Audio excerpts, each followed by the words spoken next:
கர்த்தராகிய இயேசு கிறிஸ்துவின் பரிசுத்த நாமத்திற்கு மகிமையுண்டாவதாக. மீண்டுமாக உங்களை சந்திப்பதில் மகிழ்ச்சி அடைகிறேன். கர்த்தர் தாமே உங்கள் ஒவ்வொருவரையும் ஆசீர்வதிப்பாராக. இன்று நம்முடைய செய்தியின் தலைப்பு தலைவனும் மீட்பனுமான மோசே பாகம் 2.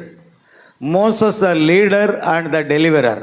இந்த செய்தி நாம் மீண்டும் கேட்க போகிறோம். அடுத்த வாரம் நாம் இஸ்ரவேலர்களின் பிரயாணத்தை குறித்து நாம் பார்க்க போகிறோம். கர்த்தருக்கு மகிமையுண்டாகட்டும். ஆகியால் பிரியமானவர்களே, இன்றைய தியானத்திற்காக நாம் வாசிக்கக்கூடிய வேத வசனங்கள் யாத்ராமத்தின் புஸ்தகம் 23ஆம் அதிகாரம் 20 முதல் 25 வசனங்களை இப்பொழுது நாம் வாசிக்க கேட்போம். வழியில் உன்னை காக்கிறதற்கும் நான் ஆயத்தம் பண்ணின ஸ்தானத்துக்கு உன்னை கொண்டு போய் சேர்க்கிறதற்கும் இதோ நான் ஒரு தூதனை உனக்கு முன்னே அனுப்புகிறேன்.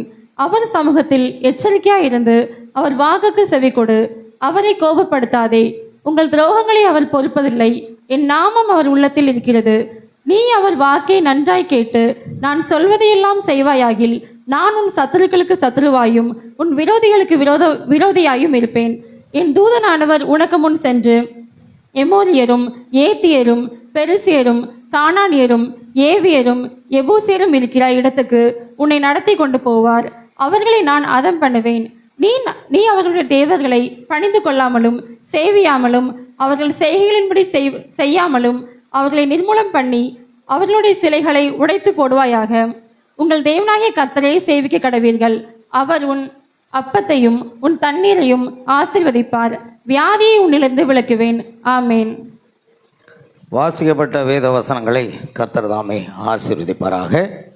நாம் ஒரு பாடலை பாடி ஜெபித்து நாம் அவருடைய வார்த்தைக்குள்ள கடந்து செல்வோம்.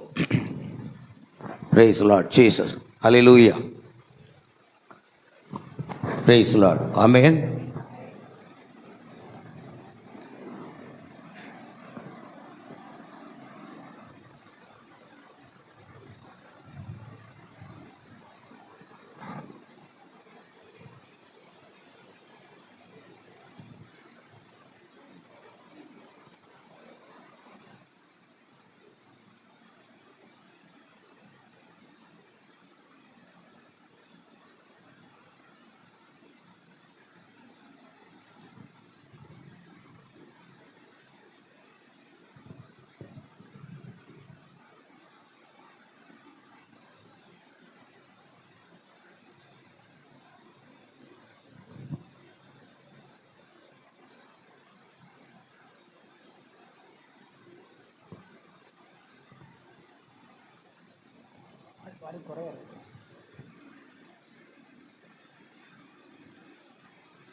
நீரே என்பலன் நீரன் அடைக்கலும் ஆபத்து காலத்தில் என் துணை சுற்றி நின்று என்னை காக்கும் கண்மலை.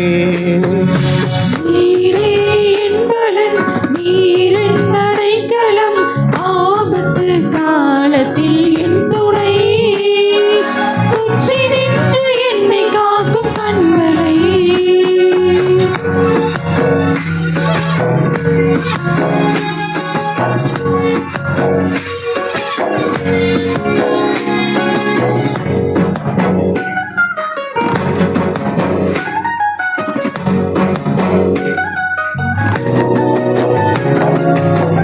யாக்கோபின் தேவன் என் அடைக்கலம், யெகோவா தேவன் என் பலம்.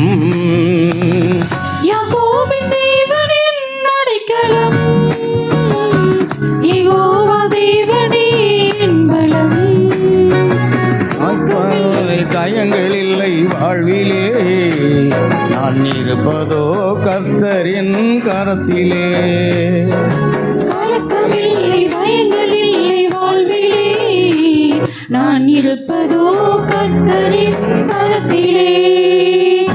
நீரே என் பலன், நீரின் அடைக்கலம், ஆபத்து காலத்தில் என் துணை, சுற்றி நின்று என்னை காக்கும் கண்மலை.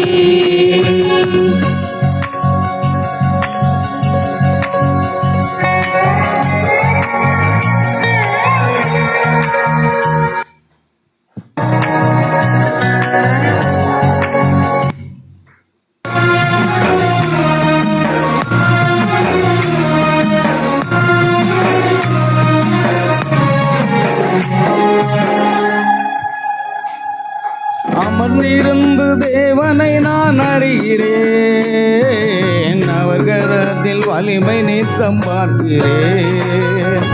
அமர்ந்திருந்து தேவனை நான் அறிகிறேன், அவர் கரத்தில் வலிமை நித்தம் பார்க்கிறேன். தாய்ப்பறவை செட்டை கொண்டு மூடியே கண்மணி போல் என்னை பாதுகாக்கிறேன்.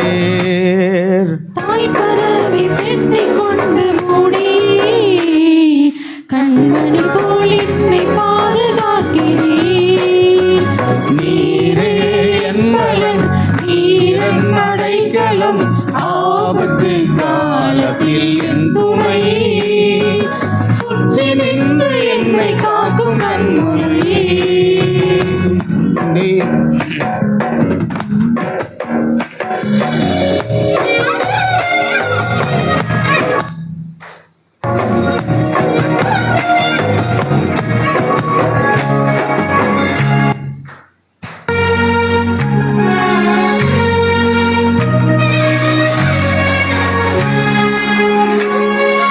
காலைதோறும் புதிய கிருபை தருகிறீர், காலமெல்லாம் கருத்தாய் என்னை காக்கிறீர். காலைதோறும் புதிய கிருபை தருகிறீர், காலமெல்லாம் கருத்தாய் என்னை காக்கிறீர். மலப்புறம் இடப்புறம் நான் விலகினான், வார்த்தையால் என்னை திருத்தி நடத்துவேன். வலப்புறம் இடப்புறம் நான் விலகினான், வார்த்தையால் என்னை திருத்தி நடத்துவேன். நீரே என் பலன், நீரன் அடைக்கலம், ஆபத்து காலத்தில் என் துணை, சுற்றி நின்று என்னை காக்கும் கண்மலை. நீரே என் பலன், நீரன் அடைக்கலம், ஆபத்து காலத்தில் என் துணை, சுற்றி நின்று என்னை காக்கும் கண்மலை, சுற்றி நின்று என்னை காக்கும் கண்மலை.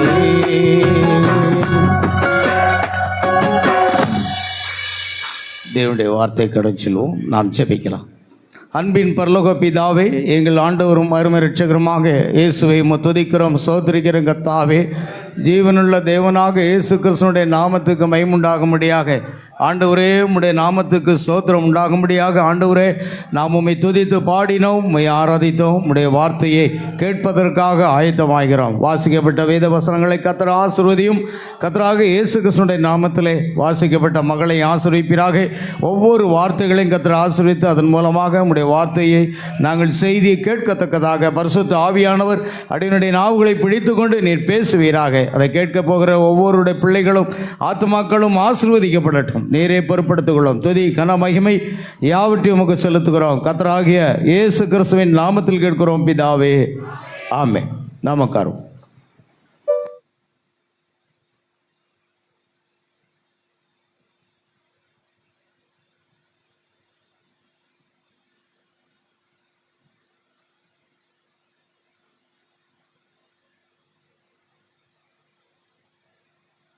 அல்லேலூயா. கர்த்தராகிய இயேசு கிறிஸ்துவின் நாமத்துக்கு மகிமையுண்டாவதாக. நாம் நம்முடைய செய்தியின் தலைப்பாக தலைவனும் மீட்பனும் ஆகிய மோசே.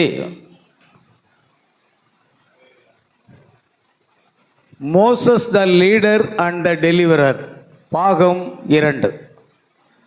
இந்த செய்தியை நாம் ஆதாரமாக யாத்ராகம 23ஆம் அதிகாரம் 20 முதல் 25 வசனங்களை நாம் வாசிக்க கேட்டோம். கர்த்தர் மோசேயை முட்செடியிலே சந்தித்து பின்பு அவனை வனாந்தரத்திலிருந்து அனுப்பும் பொழுது, வழியில் உன்னை காக்கிறதற்கும் நான் ஆயத்தம் பண்ணின ஸ்தானத்துக்கு உன்னை கொண்டு போய் சேர்க்கிறதற்கும் இதோ நான் ஒரு தூதனை உனக்கு முன்பாக அனுப்புகிறேன். அவர் சமூகத்தில் எச்சரிக்கையாயிருந்து அவர் வாக்குக்கு செவி கொடு. அவரை கோபப்படுத்தாதே. உங்கள் துரோகங்களை அவர் பொறுப்பதில்லை. என் நாமம் அவர் உள்ளத்தில் இருக்கிறது. நீ அவர் வாக்கை நன்றா கேட்டு நான் சொல்வதையெல்லாம் செய்வாயாகில் நான் உன் சத்துருக்களுக்கு சத்துருவாயும் உன் விரோதிகளுக்கு விரோதமாகவும் இருப்பேன். ஆமென். அவர் வாக்கை கேட்டு அவருடைய வார்த்தையை கேட்டு நீ அதன்படி நடப்பாயானால் உன் சத்துருக்கு சத்துருவாக இருப்பேன் என்று தேவனுடைய வார்த்தையை சொல்லுகிறார். ஆகையால் என் தூதனானவர், பாருங்கள், தூதனானவர் என்ற வார்த்தையை நாம் எப்பொழுதும் எடுக்கும் பொழுது அது யாத்ராகமா எங்க ஏத்ராமகமா அது சொல்லுங்களேன். எத்தனாவது அதிகாரம்? 23ஆம் அதிகாரம் நான் வாசித்தோம். ஏன்னா நான் அந்த இங்கிலீஷ் கொஞ்சம் எடுத்துக்கிட்டோம். 23, 20, 20 கவனிங்க.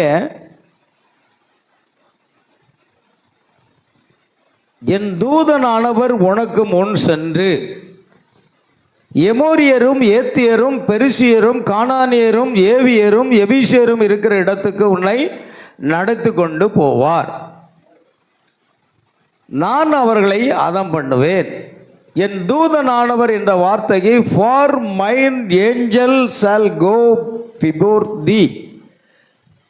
அதை பாருங்க, அந்த தூதனானவர் என்ற வார்த்தைக்கு ஏஞ்சல் ஆஃப் லார்டு என்று போட்டிருக்கோம்.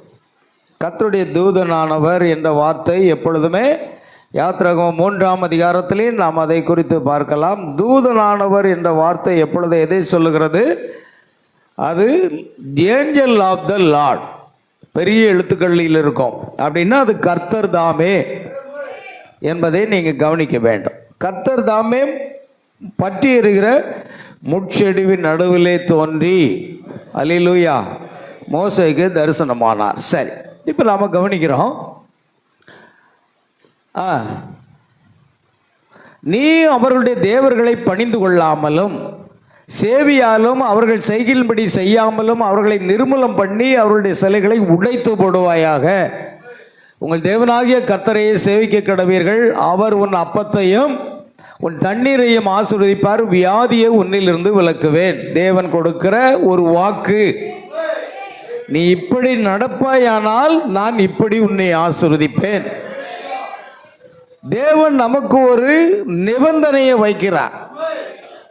நம்முடைய இஷ்டம் போல வாழ்ந்து கொண்டு வார்த்தைக்கு செவி கொடுக்காமல் நாம் இருப்போமானால் தேவன் நம்மை ஆசீர்வதிக்க முடியாது. நீ இப்படி நடந்தால், உபாகமம் 28ஆம் அதிகாரத்தில் வேதம் சொல்கிறது, நீ கர்த்தருடைய சத்தத்துக்கு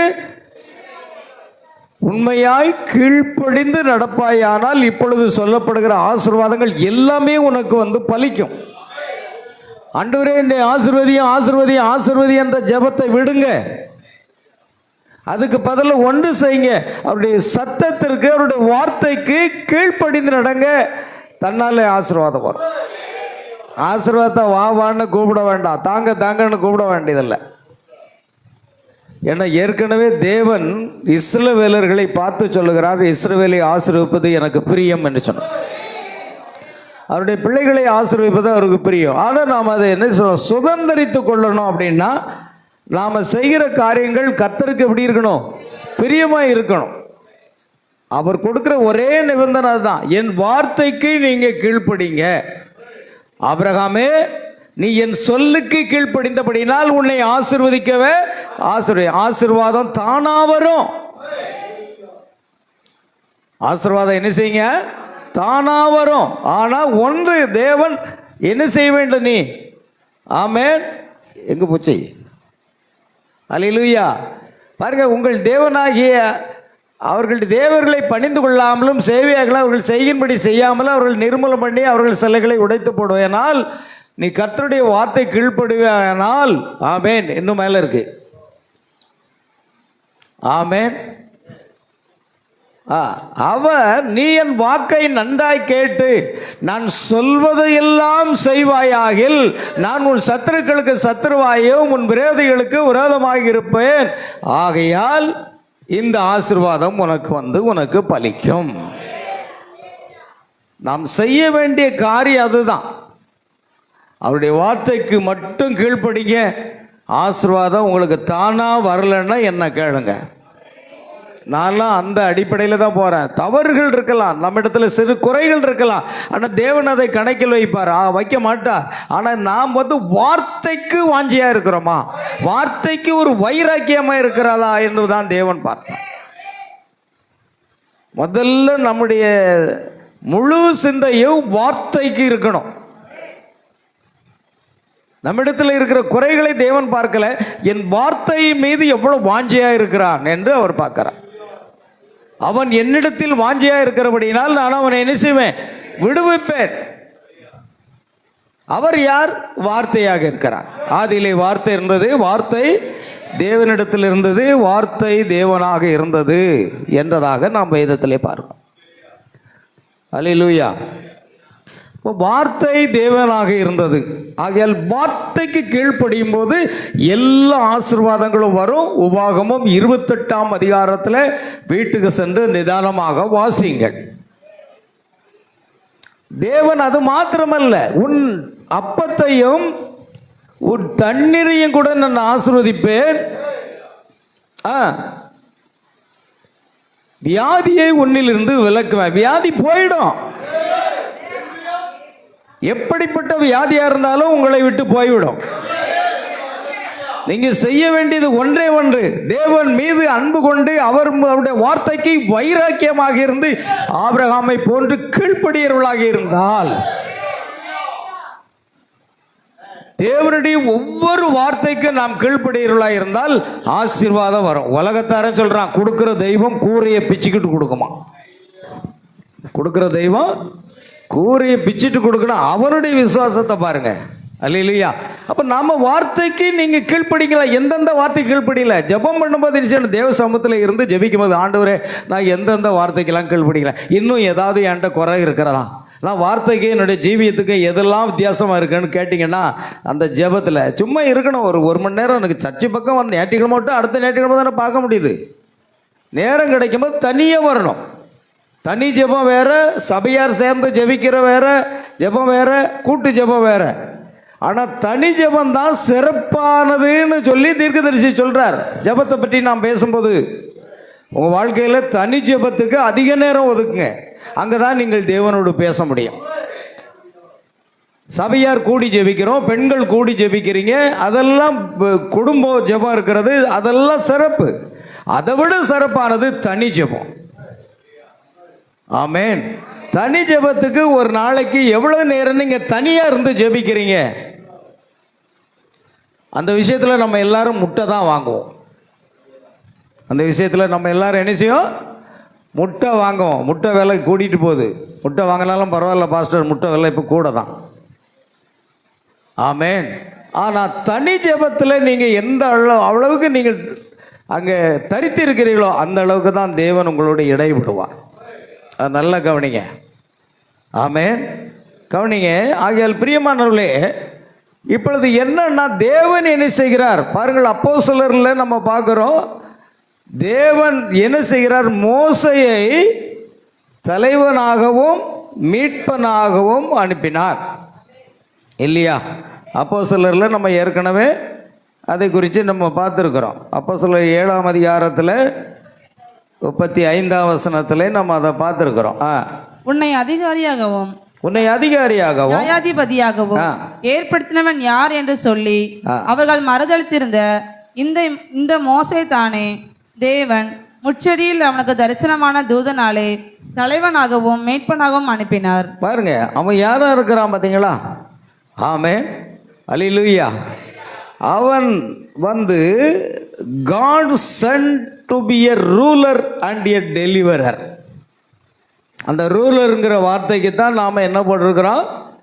மோசஸ் சொல்லுங்கய்யா ஆங்கிலத்தில் கேட்டீங்க என்ன?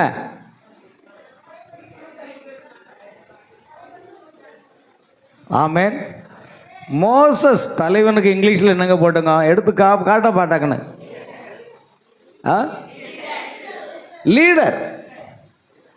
லீடர் என்றால் தலைவன் பார்த்தோம். இங்கே ரூலர்னு போட்டிருக்கு. Leader. Moses the leader and என்ன செய்யணும்? டெலிவரர். அவன் தான் தலைவனும் அவன் தான் மீட்பனுமாக இருக்கிறான். நீங்கள் சில பேர் சொல்லுவாங்க, என்ன இயேசு கிறிஸ்து மட்டும்தான் மீட்பர்? அப்படி இல்லைங்க, அநேக மீட்பர் இருக்கிறாங்கன்னு நம்ம பார்த்தோம். ஒரு 10 ஆத்மாவுக்கு சுவிசேஷம் சொல்லி அவங்கள மீட்டு பாவத்திலேருந்து கொண்டு வந்துட்டீங்க, நீங்களும் மீட்பர் தான். அது நீங்கள் செய்கிறதில்ல, அந்த உண்மையான மீட்பர் உங்களுக்குள் இருந்து கிரியை செய்கிறார். மோசை அல்ல, மோசைக்குள் தேவன் இருந்து அதை செய்கிறார். கவனிங்க, ஒரு தலைவன் நமக்கு தேவை. மேய்ப்பில் இல்லாத ஆடுகளுக்கு ஐயோன்னு வசனம் சொல்லுது. ஒரு தலைவன் பாருங்கள், பிதாவை எங்களுக்கு காண்பியும் அது எங்களுக்கு போதும் என்ற செய்தியில் அவன் அந்த குளத்தின் நடுவே அல்லது அந்த ஏரியின் நடுவே ஓடுவான். அந்த சிறிய மூக்கை மேலே தூக்கி ஹாங் ஹாங் ஹாங் ஹாங் என்று சத்தம் விடுவான். எது? வாத்து. ஏரியில் உள்ள ஒவ்வொரு வாத்தோ அவனிடம் வரும். அந்த வாத்து ஏரிக்குள்ள தண்ணிக்குள்ள போயிடுச்சுன்னா அது என்ன செய்யுமா? ஒரு விதமான சத்தம் இடுகிறது. ஹாங் ஹாங் ஹாங் என்று சத்தம் இடுமா. மற்ற ஆடுகள் எல்லாம் மற்ற வாத்துக்கள் எல்லாம் என்ன செய்யும்? அதோட சேர்ந்து வந்துடும். அப்புறம் அது நீ ஆற்றுல, அதாவது ஏரியில் அந்த குளங்களில் வந்து ஆடுகள் அந்த மன்னிக்கும் வாத்துக்கள் நீந்தி போகிறத பார்த்தீங்கன்னா எவ்வளோ அழகாக இருக்கான்னு தெரியுமா? அது அப்படியே ஒன்று போல் எறும்பு எப்படி சாரையாக போகும். எந்த எறும்பாவது ஒன்றை தள்ளிக்கிட்டு நான் தான் முந்தி போவேன்னு முந்தி போமா? கரெக்டாக லைன் தான். மனுஷன் தோற்று போவான். அதனால தான் பைபிளில் ஒரு வசனம் இருக்குது, சோம்பேறியே நீ எறும்பினிடத்தில் போய் கற்றுக்கொள். இப்போ எறும்பினிடத்தில் கற்றுக்கொள்கிற காரியம் இருக்குது. ஏன்னா அது ஒரு ஒழுங்கு இருக்குது பாருங்க, கரெக்டாக.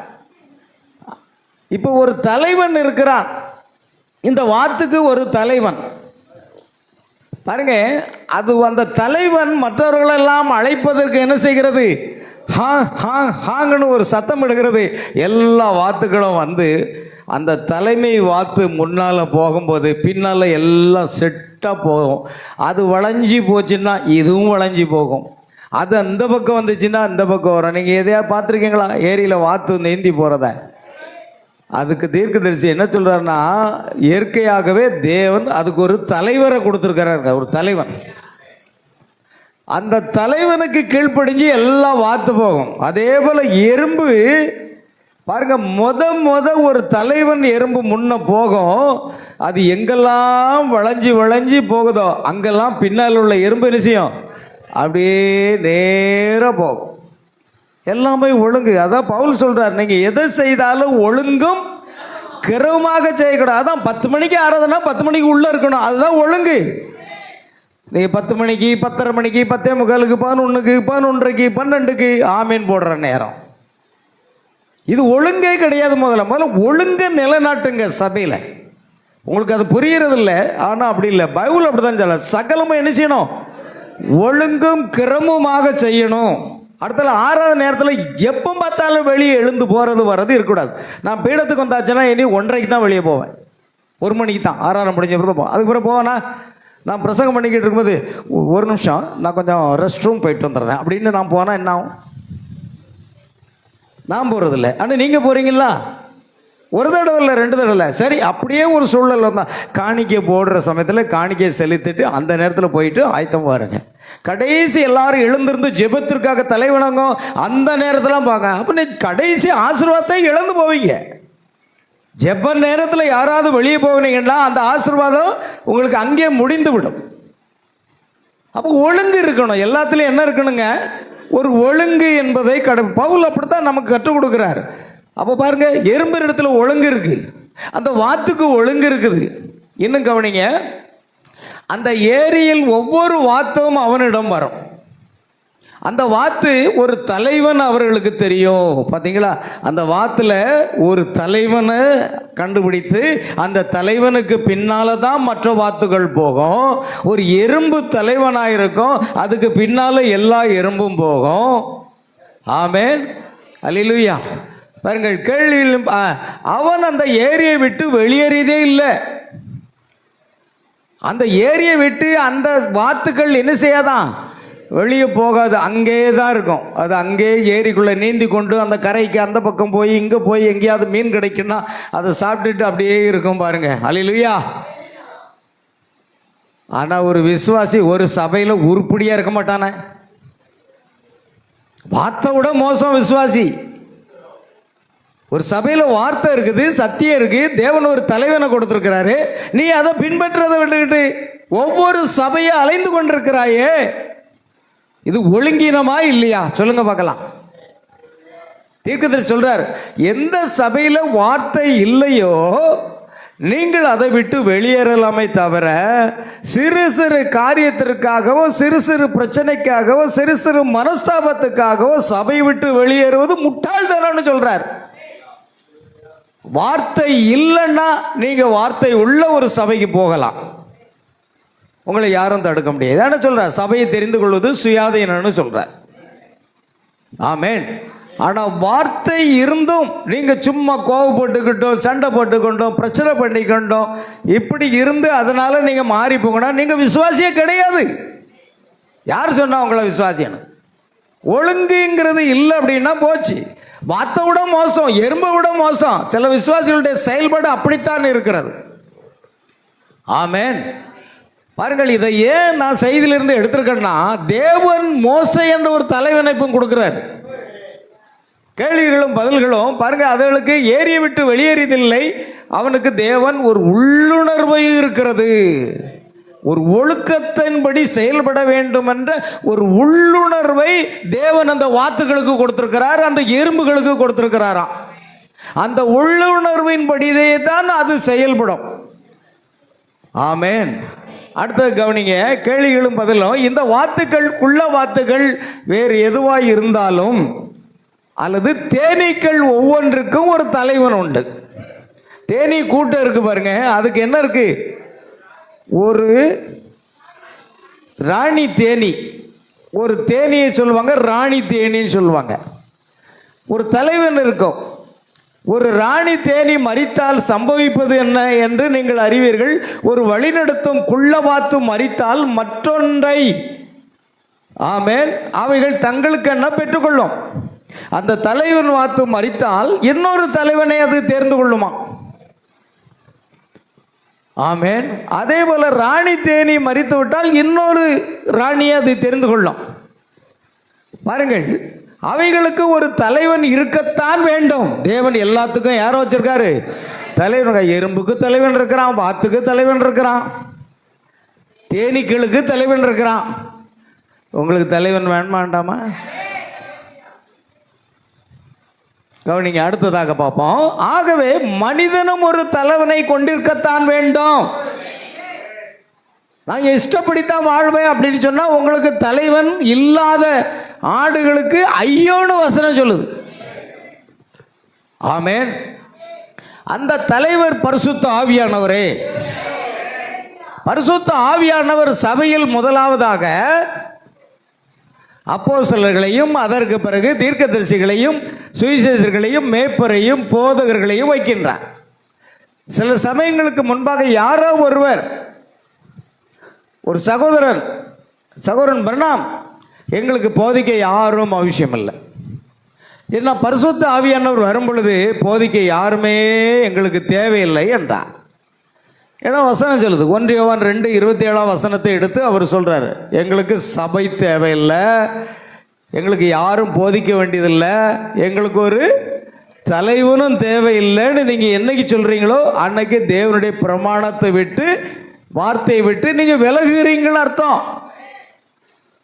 ஏன்னா தேவன் எல்லாவற்றுக்கும் ஒரு தலைவனை வச்சிருக்கிறார். பாருங்க, 1 யோவான் 2:27, நீங்கள் அவராலே பெற்ற அபிஷேகம், நீங்கள் அவரால பெற்ற அபிஷேகம் உங்களில் நிலைத்திருக்கிறது, ஒருவரும் உங்களுக்கு போதிக்க வேண்டுவதில்லை. அந்த அபிஷேகம் சகலத்தையும் குறித்து உங்களுக்கு போதிக்கிறது. அது சத்தியமாய் இருக்கிறது, பொய்யல்ல. அது உங்களுக்கு போதித்தபடியே அவரில் நிலைத்திருப்பீர்களாக. அதில் நிலைத்திருப்பீர்களாக. போதும். இப்போ இந்த வசனத்தை எடுத்துக்கொண்டு செல்ல போயின்றாங்கன்னா, பரிசுத்த ஆவிதாங்க போதகர், கிறிஸ்து ஒருவரே உங்களுக்கு போதகர்னு பைபிள் சொல்லுது. அதனால் நீங்கள் எங்களுக்கு போதகராக இருந்தால் நாங்கள் ஏற்றுக்கொள்ள மாட்டோம். அல்லேலூயா. கவனிங்க. அதனால் என்ன அப்படின்னா, பரிசுத்த ஆவியானவரை நாங்கள் பெற்றிருக்கிறோம். கிறிஸ்து ஒருவர் தான் உங்களுக்கு போதகர், அவர் தான் எங்களுக்கு போதகர்.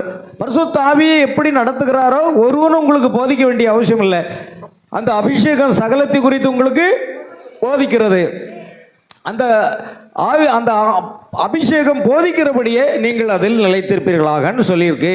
அதனால எங்களுக்கு யார் தேவையில்லை, எங்களுக்கு போதிக்க யாரும் தேவையில்லை. இது ஒரு உபதேசம். பரிசுத்த ஆவியானவர் வரும் பொழுது போதிக்க யாருமே எங்களுக்கு தேவையில்லை என்றார். உங்களுக்கு போதகம் தேவையில்லை என்று வேதாகமம் கூறுகின்றதே என்றார். அப்படியானால் அதே பரிசுத்த ஆவியானவர் சபையில் 5 விதமான ஊழியங்களை வைத்தது ஏன்? அவர் சபையை ஒழுங்கில் வைத்திருக்கிறார். ஏதோ நாம் போதகர்களை கொண்டிருக்கத்தான் வேண்டும். ஆமென். நாம் போதகர்களை கொண்டிருக்கத்தான் வேண்டும். அல்லேலூயா. பிரியமான தேவ பிள்ளைகளை கவனிங்க. இப்போ நமக்கு ஒரு தலைவன் இல்லாமல் இருக்கவே முடியாது. தேவன் எல்லா உயிரினங்களுக்கும் ஒரு தலைவர் வச்சிருக்கார். இப்போ காடுகளில் விலங்குகள், காட்டு மிருகங்கள் வாழ்கின்றன. அதுக்கு யார் தலைவர்? ஒரு சிங்கம் தான் தலைவராக இருக்கும். ஆமென். அது சின்ன பிள்ளைகளை நம்ம இருக்கும்போதே கதை சொல்லி தந்திருக்காங்க.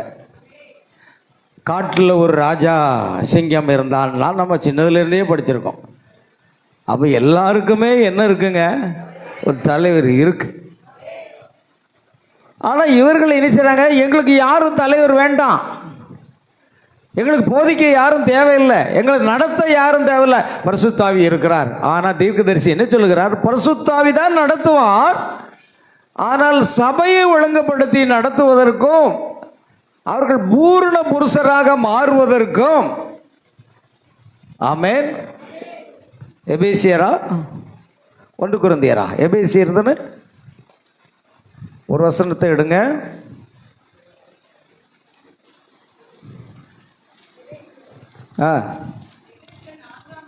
எபேசியர் 4ஆம் அதிகாரம் 11ஆம் வசனம். மேலும் நாம் அனைவரும் தேவனுடைய குமாரனை பற்றும் விசுவாசத்திலும் அறிவிலும் ஒருமைப்பட்டவர்களாகி. இல்லை, அந்த வசனம் இல்லை, நான் சொன்ன வசனம் வேற. கரெக்ட். வாசிங்க. மேலும் நாம் அனைவரும் தேவனுடைய குமாரனை பற்றும் விசுவாசத்திலும் அறிவிலும் ஒருமைப்பட்டவர்களாகி கிறிஸ்துவனுடைய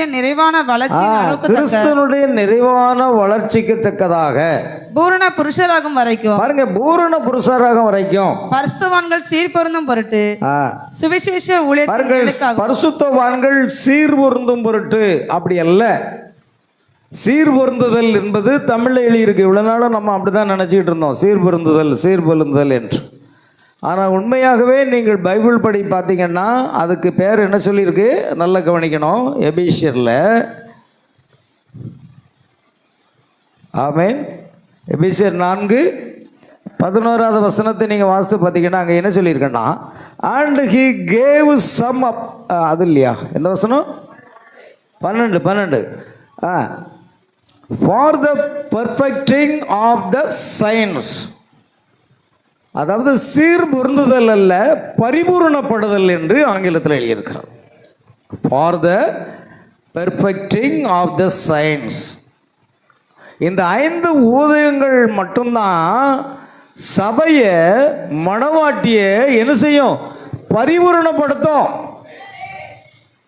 எனக்கு பரிசுத்தாவி மட்டும் போதும், நான் வீட்டில் இருந்து டேப்பு கேட்டுக்கிட்டு இருக்கிறேன்.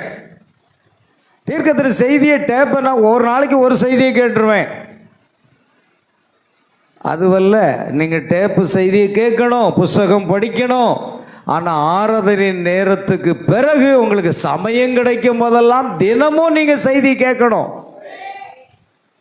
தினமும் நீங்கள் புஸ்தகம் வாசிக்கணும். அது வேறு இது வேறு. ஆனால் சபை என்பது என்ன? பவுல் சொல்கிறாரு, சபை கூடி வருகிறதே சிலர் விட்டு விடுகிறத போல நீங்கள் என்ன செய்யாதீங்க, விட்டு விடாதீங்க. சபை கூடுதலில் விட்டு விடுகிறவர்கள் எப்படி நீங்கள் ஒரு சர்ச்சினுடைய மெம்பரே கிடையாதுன்னு தீர்க்க சொல்கிறாரு.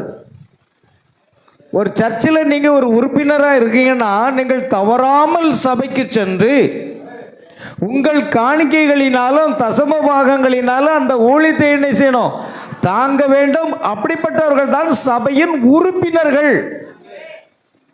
அல்லனா நீங்கள் அந்நியராக இருந்து மாதத்துக்கு ஒரு நாள் வரலாம், காணிக்க போட வேண்டாம், தசமபாகம் கொடுக்க வேண்டாம், எதுவுமே செய்ய வேண்டாம், உங்கள் வசதிப்படி வரலாம், வசதிப்படி போகலாம். அப்படின்னா நீங்கள் சபையின் உறுப்பினர் அல்ல. இது நான் சொல்லலை, தீர்க்கதரிசி சொல்கிறார். ஆகையால் ஒரு சபையின் உறுப்பினர் தவறாமல் ஆராதனைக்கு வர வேண்டும். அடுத்து காணிக்கைகளினாலும் தசமபாகங்களினாலும் என்ன செய்யணும், ஊழியத்தை தாங்கணும். அவங்க தான் சபையின் உறுப்பினர். அவங்களுக்கு ஒரு பிரச்சனைன்னா சபை அங்கே என்ன செய்யணும், உதவி செய்யணும் அப்படிங்கிறார். நல்ல கவனிங்க. சரி, அப்படின்னா பரிசுத்தவான்கள் பரிபூரணப்படும் பொருட்டு போதும் போதும் செய்தி. ஆமென். பாருங்கள், அந்த 5 ஊழியங்களையும் ஒழுங்கில் வைத்திருக்கிறார் தேவன். இதோ நாம் போதகர்களை கொண்டிருக்கத்தான் வேண்டும், நமக்கு தலைவர்களை கொண்டிருக்கத்தான் வேண்டும். எனக்கு தலைவன் வேண்டாம், நான் இஷ்டப்படி தான் நடப்பேன்னு நடந்துக்கிடுங்க.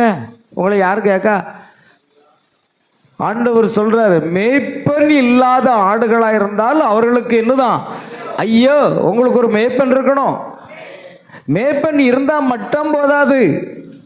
அந்த மேய்ப்பனுடைய காரியங்களில் நீங்கள் என்ன செய்யணும் அப்படின்னா, எபிரேயருக்கு எழுதின நிருபம் 13ஆம் அதிகாரம் 17வது வசனம் சொல்லுகிறது. எபிரேயர் 13:17.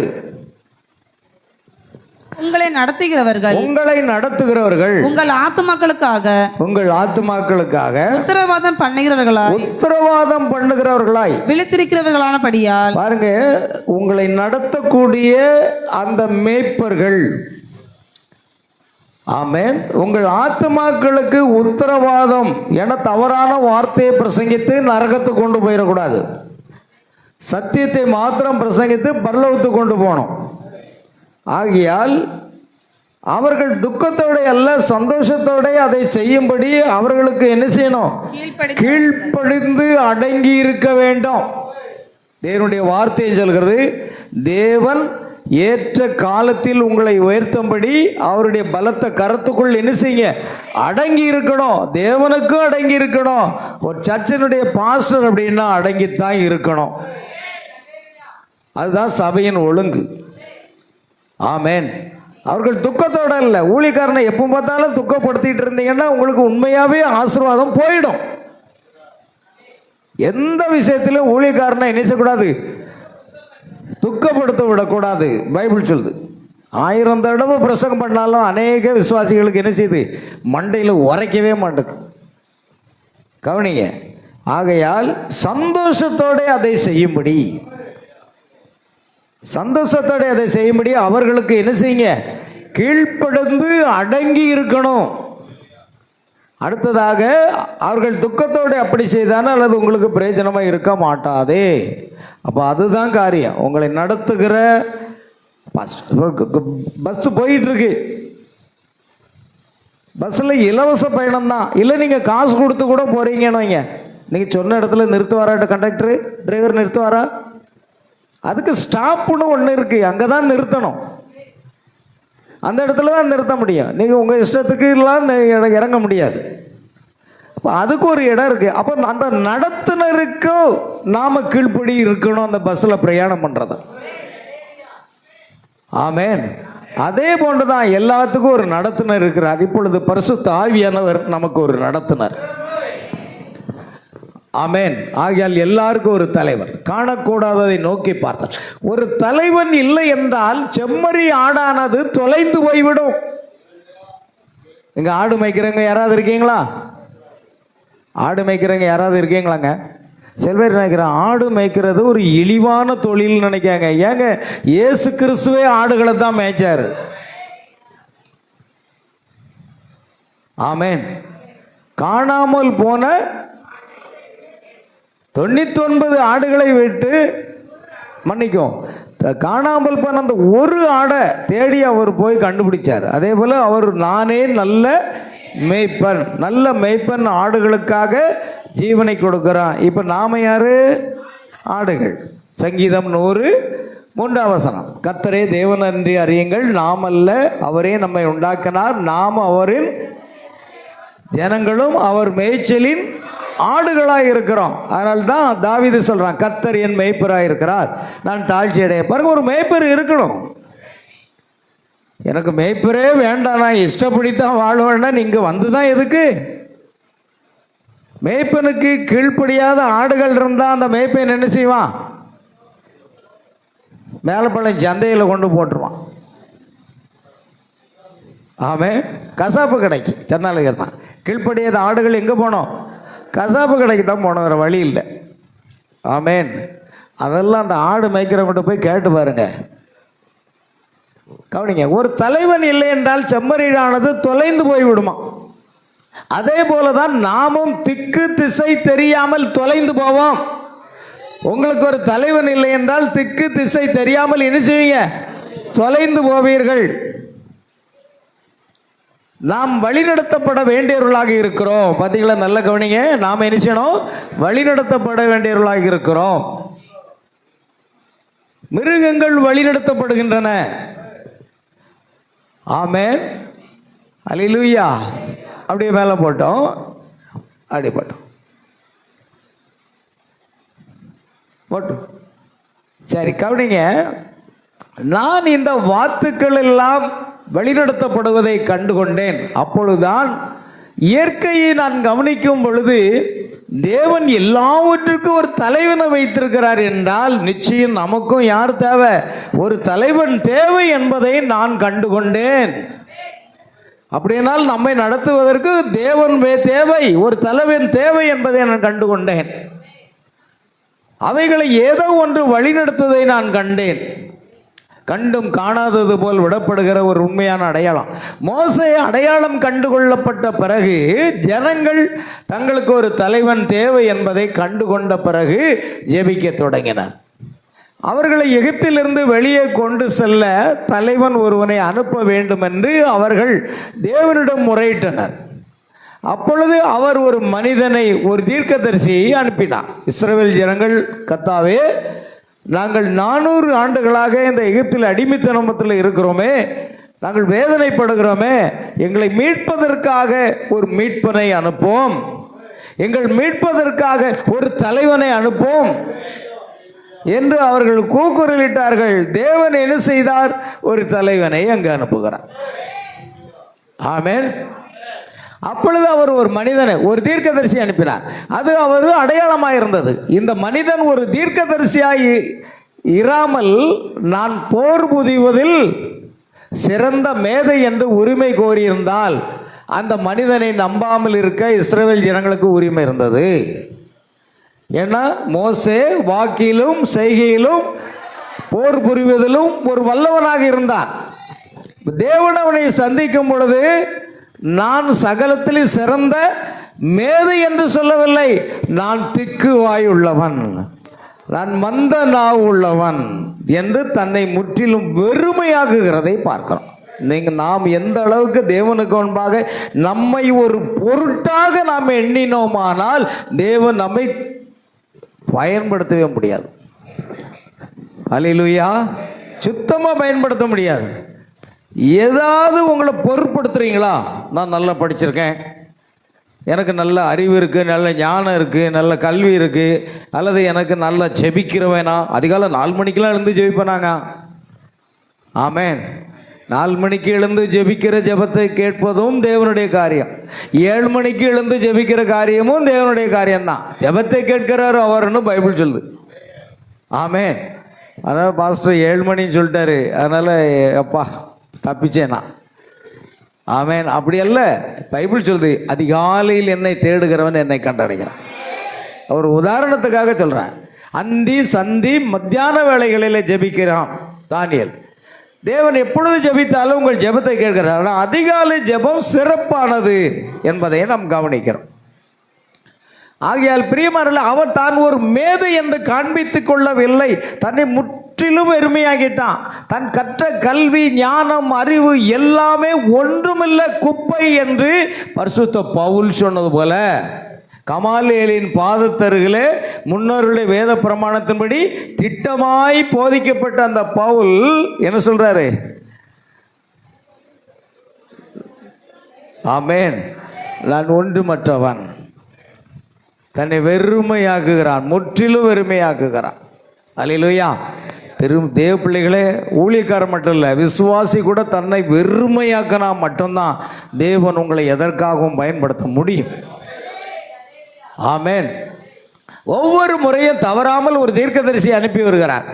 அப்படி அவர் அனுப்பாமல் இருந்த ஒரு முறையாவது எனக்கு வேதத்தில் இருந்து காண்பீங்கள்.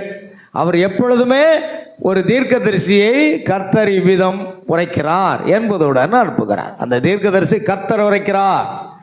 பாருங்க, பழைய ஏற்பாட்டில் இருந்து பாருங்க, இது எல்லாம் ஒரு தீர்க்கதரிசன புஸ்தகம் என்றால் தேவனுடைய தீர்க்கதரிசிகள் மூலமாக எழுதப்பட்டது தான் இந்த வேதம். அப்போ ஒவ்வொரு காலத்திலையும் தேவன் என்ன செய்கிறாருங்க? தீர்க்கதரிசிகளை அனுப்புகிறார் என்பதை நாம் கவனிக்க வேண்டும். பாருங்கள், நாம் இன்னும் ஃபவுண்டேஷனில் தான் இருக்கோம். வழக்கமாகவே ஜனங்கள் இயேசுவை கண்டறியும்படி விரும்புகிறதாவது அவர்களை எப்படி கொண்டு செல்ல வேண்டும் என்பதை அறிந்திருக்கிற யாரையாவது கண்டறிவதே ஆகும். ஒரு தலைவன் அல்லது அவருடைய ஊழியக்காரர்கள் ஒருவனே அவரை கண்டறியும் அந்த வழியாய் இருக்கிறான். ஆகையால் இயேசு அவர் ஒரு ஊழியக்காரனை தெரிந்து கொள்வாராயானால் அவர் எப்பொழுதுமே அவருடைய ஜனங்களை கொண்டு வரும்படியான யாரோ ஒருவரை தெரிந்து கொள்கிறார். பாருங்கள், தேவனுடைய பிள்ளைகளாக அல்லது பாவியாக இருந்த யாராக இருந்தாலும் சரி, வழி தெரியாமல் இருப்பார்களானால் வழி இதுவே, இதில் நடவுங்கள் என்று ஒரு தேவனுடைய மனிதர்கள், தீர்க்கதரிசிகள், ஊழியக்காரர்கள் உங்களை சரியான பாதையில் வழி நடத்தும். இயேசு சொன்னார், நானே வழி, சத்தியம், ஜீவனமா இருக்கிறார், என்னாலே அல்லாமல் பிதாவினிடத்தில் ஒருவர் ஒரு வழிகாட்டி. இயேசு ஒரு வழிகாட்டியாக இருக்கிறார், ஒரு தலைவனாக இருக்கிறார். அதே போன்றுதான் மோசே ஒரு வழிகாட்டியாக இருக்கிறார். ஆகையால் உங்களுக்கு வழிகாட்டுவதற்கு யார் இருக்க வேண்டும்? ஒரு தலைவன் இருக்க வேண்டும். அதனால்தான் தீர்க்கதரிசி என்ன சொல்றாரு தெரியுமா? ஒரு சபையினுடைய மேய்ப்பன் அந்த சபைக்கு தலைவன் என்று சொல்லுகிறார். ஒரு சபையினுடைய மேய்ப்பன் யாரா? அந்த சபைக்கு தலைவன். அப்ப சபை விசுவாசிகள் என்ன செய்யணும் அப்படின்னா, அந்த தலைவனுக்கு எல்லா விதத்திலும் என்ன செய்யணும்? கீழ்ப்படிந்து இருக்க வேண்டும். அதுதான் உங்களுக்கு ஆசீர்வாதம். அல்லேலூயா. முரட்டாட்டம் பிடித்து கொண்டு இருக்கிறவர்கள் அல்ல. ஆகையால் தேவனிடத்தில் ஜனங்களை கொண்டு வரும்படியாக யாரோ ஒருவரை அவர் தெரிந்து கொள்கிறார். ஏனென்றால் அதுவே ஜனங்களுக்கு சேவை செய்யும்படியாக அவருடைய தீர்மானமாக இருக்கிறது. சரி, இப்பொழுது நாம் எத்தனை காரியத்தை நம்ம பார்த்தது எது அப்படின்னா, ஒரு தலைவன் கண்டிப்பாக இருக்கணும். உங்களுக்கு தலைவன் இல்லை அப்படின்னா நீங்கள் சிதறப்பட்டு போவீர்கள், செம்மறி ஆடை போல காணாமல் போய்விடுவீர்கள் என்று வேதம் நமக்கு தெளிவாக சொல்லுகிறோம். அப்படின்னா ஒரு தலைவன் இருக்கணும், அந்த தலைவன் கீழ்ப்படிந்து இருக்கணும். ஆமென். நீங்கள் ஒரு சபையை தெரிந்து கொள்ளணும், அந்த சபைக்கு தவறாமல் என்ன செய்யணும்? செல்ல வேண்டும். இதெல்லாம் நமக்கு காரியமாக இருக்கிறது என்று பார்த்தோம். இப்போ நம்ம காரிக்கிறோம். யாத்திரை 23ஆம் அதிகாரத்தில் நாம் வாசித்தோம். மோசே தன்னுடைய மாமனாகிய எத்ரோவின் ஆடுகளை வனாந்தரத்தின் பின்புறத்தில் மேய்த்து கொண்டிருந்தார். ஒரு நாள் எரிகிற முட்செடியில் ஒரு தூதன் அவனிடம் தோன்றினான். இப்பொழுது மோசையிடம் செய்தியை கொண்டு வரும்படி ஒரு தூதன் இறங்கி வந்தான். இல்லை என்றால் அவர் அவனுடைய வழிகாட்டியாக இருந்திருக்க வேண்டும். நீங்கள் உங்களைத்தானே வழிநடத்தி செல்ல முடியாது. அங்கே 2 வழிகள் உள்ளன. அவை உங்களுடைய வழியும் தேவனுடைய வழியும் தான். மனுஷனுக்கு செம்மையாக தோன்றுகிற வழி உண்டு, அதன் முடிவோ மரணம். ஆமென். இப்போ மனுஷன் தனக்குன்னு பல உபாய தந்திரங்களை ஏற்படுத்தி கொண்டு தனக்குன்னு ஒரு வழி ஏற்படுத்துகிறான். ஆதாமும் ஏவாளும் பாவம் செய்து நிர்வாணிகளான பொழுது அவர்கள் தங்களுக்கென்று ஒரு வழியை தெரிந்து கொண்டார்கள். என்ன? அந்த மரத்தின் இலைகளினால் தங்களுக்கு ஆடைகளை கொண்டு வந்து தன்னை மறைத்துக் கொள்வது.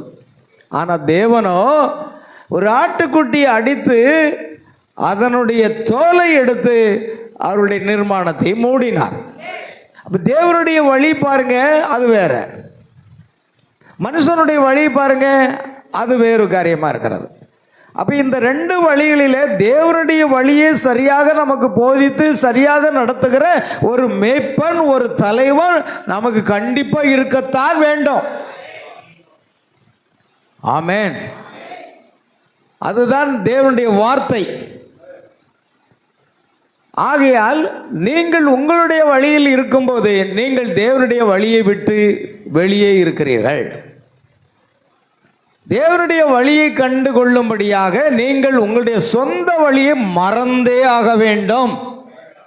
நல்ல கவனிங்க. உங்களுடைய சொந்த வழி என்ன செய்யணுங்க? மறக்கணும். எந்த முயற்சியும் பண்ணாதீங்க. ஆமென். யாரையும் நீங்க மாற்ற முடியாது. உங்கள் தலையில் உள்ள மயிரை வெண்மையாக்கவும் முடியாது, கருப்பாக்கவும் முடியாது என்று வேதம் சொல்கிறது. நீங்க எதையுமே செய்ய முடியாது உங்களோட முயற்சியில். ஒன்று, நீங்கள் ஜெபிக்க வேண்டியது மட்டுமே. ஆமென். அது ஒன்றுதான் கிரியை செய்யும். நாம் ஒரு தாழ்மையான ஜீவியத்தை செய்து நாம் ஜெபத்தோடு இருப்போமானால் மற்றதை தேவன் பார்த்து கொள்வார். ஆனால் நமக்கென்று ஒரு வழி இருக்குமானால் முதல்ல அதை என்ன செய்யணும்? நீங்க அதை மறந்து போய்விட வேண்டும். நாம் ஒரு திட்டம் தீட்டுவோம், ஆனால் தேவர் ஒரு திட்டத்தை வைத்திருப்பார். நீங்க ஒரு வழியை செய்ய வேண்டும் என்று விரும்புவீங்க, ஆனால் தேவன் இன்னொரு வழியை வைத்திருப்பார். இதனால தான் அநேகருடைய ஜெபங்கள் கேட்கப்படவும் இல்லை, அநேகரை தேவன் என்ன செய்யல, ஆசீர்வதிக்கவும் முடியல. அதனால தான் பைபிள் சொல்லுது, உன் வழிகளை கர்த்தருக்கு ஒப்புவித்து. முதலாவது நம்முடைய வழியை என்ன செய்யணும்? கர்த்தருக்கு ஒப்பித்து அவர் மேல் நம்பிக்கையாயிரு, அப்பொழுது அவர் காரியங்களை வாய்க்க பண்ணுவார். நாம ஒரு திட்டம் தட்டி நாம ஒரு வழியை வச்சுக்கிட்டு இப்படித்தான் அப்படித்தான்னு சொல்லிட்டு அதன்படி நீங்க செயல்பட்டீங்கன்னா கண்டிப்பா தோல்விதான் பிரியமானவர்களே. தேவனுடைய வழியிலே நாம் செல்ல வேண்டுமானால் நம்முடைய சொந்த வழியை என்ன செய்யணுங்க? மறந்தே ஆக வேண்டும். நீங்க எந்த திட்டமும் தீட்டாதீங்க. மணவாட்டி மடல் அங்கே இருக்கிறது, அது எங்கே அன்றை வைத்திருக்கிறது. மணவாட்டி மடல்ல நீங்கள் திட்டம் தீட்டி ஒரு காரியத்தை செயல்படுத்துவீர்களானால் அதில் என்ன செய்வீங்க? தோல்வியே காண்பீர்கள்னு இருக்கு. நீங்க மணவாட்டியா இருந்தால் நீங்களா ஒரு திட்டம் தீட்டி அது அப்படித்தான், அது இப்படித்தான், அது அப்படித்தான் சொல்றது. அதே போல இன்னைக்கு பெரிய ஒரு காரியம்னா வாலிபர்களுக்கு பெண் பார்க்க விஷயத்திலும் பெண்களுக்கு ஒரு ஆணை தேர்ந்தெடுக்கிற விஷயத்தில் என்னன்னா ஒவ்வொருத்தரும் ஒரு திட்டம் தீட்டியிருப்பாங்க. பெண்ணு சிவப்பாக இருக்க வேண்டும், அதிக குண்டாக இருக்கக்கூடாது, உயரம் 5.6 இன்ச்சு இருக்க வேண்டும், அடுத்து வெயிட்டு கிட்டத்தட்ட 50 கிலோவுக்கு மேலே போகக்கூடாது, ஏன்னா நான் தூக்க வேண்டியது வரும். ஆமே, இதெல்லாம் கணக்கு பண்ணி எல்லாமே ஒரு திட்டம் போட்டு வச்சுருப்பாங்க. தேவன் இந்த காரியத்தை வைக்க பண்ண முடியுமா? அல்லேலூயா, ஆமென். ஆனால் பாருங்க, இவர் காக்கா நேரத்தில் இருப்பார், ஆனால் அந்த பெண்ணுக்கு அப்படி கிள்ளி விட்டால் ரத்தம் வரணும், அவ்வளோ சகப்பாக இருக்கணும். இது எப்படிங்க தேவன் அனுமதிப்பார்? இது இந்த விஷயத்தில் தான் ரொம்ப அதிகமாக சுயநலம் நமக்கு இருக்குங்க. நான் சுயநலம் எங்கே இருக்குது? இந்த மாப்பிள்ளை பொண்ணு பார்க்குற விஷயத்தில் நம்முடைய சுயநலம் நிறையவே இருக்கு. தேவன் பார்த்தாரு, நீனே பொண்ணை பார்த்துட்டு போ, நீ மாப்பிள்ளை பார்த்துட்டு போ, நான் வரமாட்டேன், முடிஞ்சா கல்யாணத்துக்கு வருவேன் அப்படின்னு ஆண்டவர் சொல்லிட்டு போயிடுவார். சரிதானா இல்லையா? ஓ வழியை மறக்கணும்னு சொல்லுதா தேவனுடைய வார்த்தை. நீங்கள் ஒரு திட்டம் திட்டுறீங்களேங்க, இவ்வளோ படிச்சிருக்கணும், டாக்டர் இருக்கணும். அன்றைக்கு ஒரு நாள் ஒரு குடும்பத்தை சந்தித்தேன். அப்போ அந்த சகோதரி, என் பொண்ணுக்கு 28 வயசு ஆகிட்டு, எத்தான் நான் அத்தான் போகிறேன், சின்ன மாமியார் மகா சொன்னேன், எத்தான் எப்படியாவது அவளுக்காக ஜெபம் பண்ணுங்க, எனக்கு ரொம்ப கவலையாக இருக்குது, வயசு 28 ஆகிட்டு. ஆனால் அவர் டாக்டர் படிச்சிருக்கான். ஏம்மா உன் ஆர்சியில் தான் மாப்பிள்ளையாக கிடைக்காது, ஆர்சியில் மாப்பிள்ளை தடிக்கு விழுந்தா 9 மாப்பிள்ளை கிடைப்பானே, இன்னும் கிடைக்கலையா அப்படின்னு கேட்டான். அந்த ஆள் கேட்டேன், இல்லைத்தான். ஏன்? சரியான டாக்டர் மாப்பிள்ளை கிடைக்கல.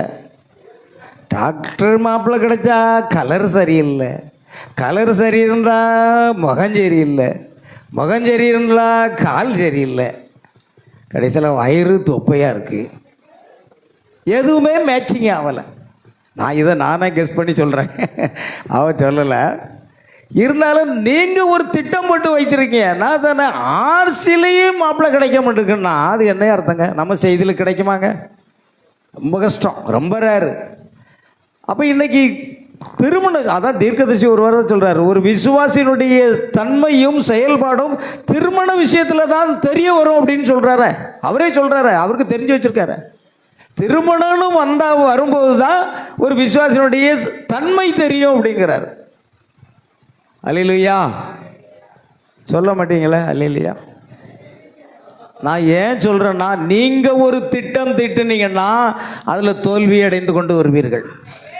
விட்டுருங்க, அவருடைய சித்தம் என்னமோ அதன்படி நடக்கட்டும். அப்பொழுது நம்முடைய சொந்த வழி என்ன செய்யணும் பிரியமானவர்களே? மறந்து போக வேண்டும். மனிதனால் தன்னைத்தானே வழிநடத்தி கொள்ள முடியாது. ஆமென், அல்லேலூயா. மனிதனால் தன்னைத்தானே வழிநடத்தி கொள்ள முடியாது. ஆகையால் நம்முடைய வழிகளை கர்த்தருக்கு ஒப்பித்து அவர் மேல் நம்பிக்கையாக இருக்கிற மனுஷன் பார்க்கலாம். அப்பொழுது காரியங்களை எல்லாம் தேவன் வாய்க்க செய்வார். சரி, காரிங்க. அவன் ஒரு ஆடு என்று அழைக்கப்பட்டான். நாம் ஆடுகளுக்கு ஒப்பிடப்பட்டிருக்கிறோம். சங்கீதம் 103. ஆடு வளர்ப்பை குறித்து என்னடா அது? ஆடு வளர்ப்பை குறித்து ஆட்டக்கூடாது, உருவிதான் ஆட்டணும். ஆட்டினேன்னா பின்னு போயிடும். இந்த பின்னு என்ன செய்யணும்? கவர் இல்லாமல் கீழே போடக்கூடாது. கீழே போட்டால் டேமேஜ் ஆயிரும். இப்போ தான் 700 ரூபா கொடுத்து வாங்கிட்டு வந்திருக்கு அந்த ஒயர். எக்காரணத்தை கொண்டு அந்த ஒயரை கீழே போடக்கூடாது, பின்னு டேமேஜ் ஆகிடக்கூடாது. கவனமாக இருக்கணும். கவனிங்க பிரியமானவர்களே, ஆடு வளர்ப்பை குறித்து இங்கு சுற்றிலும் இருக்கிற யாராவது எதையாவது அறிந்திருப்பார்களானால், ஒரு ஆடு வழி தவறி போகும்போது அது முற்றிலுமாக உதவியற்றதாக இருக்கிறது. ஆமென். அது அப்படியே நின்று அது மரித்து போகும் வரையில் கத்தி கொண்டு இருக்கும், அவ்வளவுதான். ஆமென். பாருங்க, ஒரு ஆடு மலைகளில் மேய போகும்போது வழி தவறி போயிட்டுன்னா என்ன செய்யாது? திரும்ப வர தெரியாது. திரும்ப வரலன்னா அது என்ன செய்யும்? அங்கே நின்று கொண்டு அதை கத்தி கொண்டே இருக்கும். ஏன்னா கத்துறது தவிர தெரியாது. ஒரு குழந்தையானது பசி எடுத்தால் என்ன செய்யும்? அழத்தான் தெரியும். குழந்தைக்கு வயிற்று வலி வந்தால் என்ன செய்யும்? அதுக்கும் அழத்தான் தெரியும். ஏன்னா அழுவதை தவிர வேறு வழி இல்லை. அதே போல் ஒரு ஆடு காணாமல் போயிட்டுனா அது கத்தி கொண்டே இருக்கும். பாருங்க, ஒரு ஆடை மேய்க்கிறதுக்கு ஒரு மேய்ப்பன் இருந்து உங்களை நடத்துறதை நீங்கள் நிராகரிப்பீங்கன்னா நீங்கள் வாழ்க்கை முழுவதும் அழுது கொண்டே தான் இருப்பீர்கள். ஏன்னா நீங்கள் ஆடு. தேவன் மனிதர்களை ஆடுகளுக்கு ஒப்பிட்டு இருக்கிறார். அப்படியெல்லாம் அதற்கு ஒரு மேய்ப்பன் வேண்டும். அதனால தான் இயேசு சொன்னார், ஒரு மனிதனுக்கு 100 ஆடுகளிலிருந்து ஒன்று காணாமல் போனால் 99 ஆடுகளை விட்டுவிட்டு காணாமல் போனால் அந்த ஆட்டை தேடி தெரியாமல் கண்டுபிடிக்காமல் இருப்பானோ? அதை கண்டுபிடித்த பிறப்பா தன்னுடைய தோள்கள் சுமந்து அந்த மந்தையில் கொண்டு சேர்ப்பான் என்று இயேசு சொன்னார் ஓமையா. அப்போ அதை கவனிங்க, ஒரு ஆடுக்கு கண்டிப்பாக ஆடுகளுக்கு என்ன வேண்டும்? ஒரு மேய்ப்பன் வேண்டும், ஒரு தலைவன் வேண்டும். அதனால தான் இயேசு சொன்னார், என் ஆடுகள் என் சத்தத்துக்கு செவி கொடுக்கிறது. ஆமென், அல்லேலூயா. ஆனால் இயேசு கிறிஸ்துவோட காலத்தில் 2 கூட்டம் இருந்தது. இயேசு அங்கே பேசுகிறார், நீங்கள் என் மந்தையின் ஆடுகளாக இராதபடியினால் நீங்கள் விசுவாசியாமல் இருக்கிறீர்கள், ஆனால் என் ஆடுகளோ என் சத்தது. அப்போ இயேசு கிறிஸ்துனுடைய மந்தையின் அல்லாத ஆடுகளும் இருக்கிறது என்பதை கவனிக்க வேண்டும். சரி பாருங்க, உங்களுக்கு ஒரு மேய்ப்பன் முக்கியம், வழிகாட்டி. ஆமென். அது எப்போதும் என்னென்னா அந்த பின்னை எடுத்து வேறு டேப்பில் போடக்கூடாது. ஒரு பின்னை ஒரு லேப்டாப்பில் பயன்படுத்தினா அதை மட்டும் பயன்படுத்தணும். ஏன்னா அந்த பின் வேறு மாதிரி இருக்கும், இந்த பின்னு வேறு மாதிரி இருக்கும். நீங்கள் அமுக்குவீங்க, அது டேமேஜ் ஆகும். அதனால் அதுக்குன்னு ஒயர் இதை பயன்படுத்துகிறீங்களா, இதுக்கு ஒரு ஒயர் வாங்கிட்டு வந்துருங்க. தனித்தனி ஒயர் தான் இருக்கணும். ஒரே பின்னில் இதுலேயும் சொருவுறீங்க அதுலேயும் சொருவுறீங்கன்னா கண்டிப்பாக பின்னு சீக்கிரம் டேமேஜ் ஆயிரும். அதை புரிந்து கொள்ளுங்கள். வழிகாட்டி முன் செல்லும் ஒருவர் இல்லை என்றால் நாமும் உதவியற்றவர்களாகத்தான் இருப்போம். அந்த ஆடுகளை போய் எங்கேயோ நின்று என்ன செய்வோம், கத்திக்கொண்டே இருப்போம். நமக்கு முன் சென்று வழிகாட்டுபவர் கிறிஸ்துவே. மோசையை நடத்தி செல்ல தேவன் ஒரு தூதனை அனுப்பின போதிலும் தேவனே மோசையின் முன் சென்று வழிகாட்டுபவராக இருந்தார். வழியில் உன்னை காக்கிறதற்கும் நான் உனக்கு வாக்குத்தத்தம் பண்ணின இடத்திற்கு உன்னை கொண்டு போய் சேர்க்கிறதற்கும் நான் என்னுடைய தூதனை உனக்கு முன்பாக அனுப்புகிறேன். அந்த தூதன் தான் அவனை வழிநடத்தி செல்பவராக இருக்க வேண்டியிருந்தது. ஆமேன், அல்லேலூயா. நம்மை வழிநடத்துவதற்கு ஒரு செய்தியாளன், தூதன் என்பவர் யார்? செய்தியாளன். ஒரு செய்தியாளன் நமக்கு இருக்க வேண்டும். அது மிக முக்கியம்.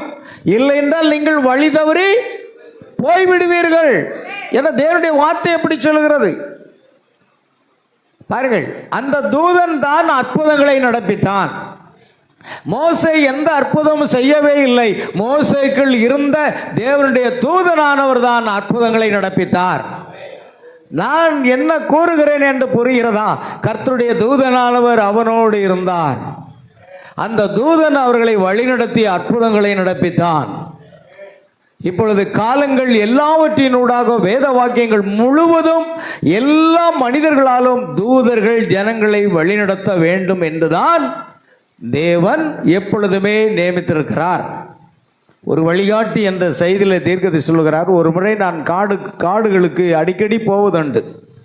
ஒரு சமயம் ஒரு தம்பதிகள் காடுகளில் போய் அவர்கள் பிரயாணம் பண்ணி வருவதற்காக அங்கே சுற்றுலாவுக்கு போயிட்டு வந்தாங்க. கடைசியில் கீழே இறங்கி வர்றதுக்கு வழி இல்லை, வழி தெரியல. அப்படியே கடைசியில் இன்னாரை காணவில்லை என்று மற்ற வீரர்கள் தேட ஆரம்பித்தார்கள். அப்படி ஒரு சூழ்நிலை கண்டுபிடித்தார்கள். அதனால தான் அந்த நம்முடைய தீர்க்கதரிசி பிரணாம் என்ன சொல்றார்னா, நீங்கள் காடுகளில் சுற்றுலா சென்று எதையாவது காண விரும்பினால் அங்கு என்ன இருப்பார்களா? வழிகாட்டி இருப்பார்கள், ஒரு கைடு இருப்பாங்க.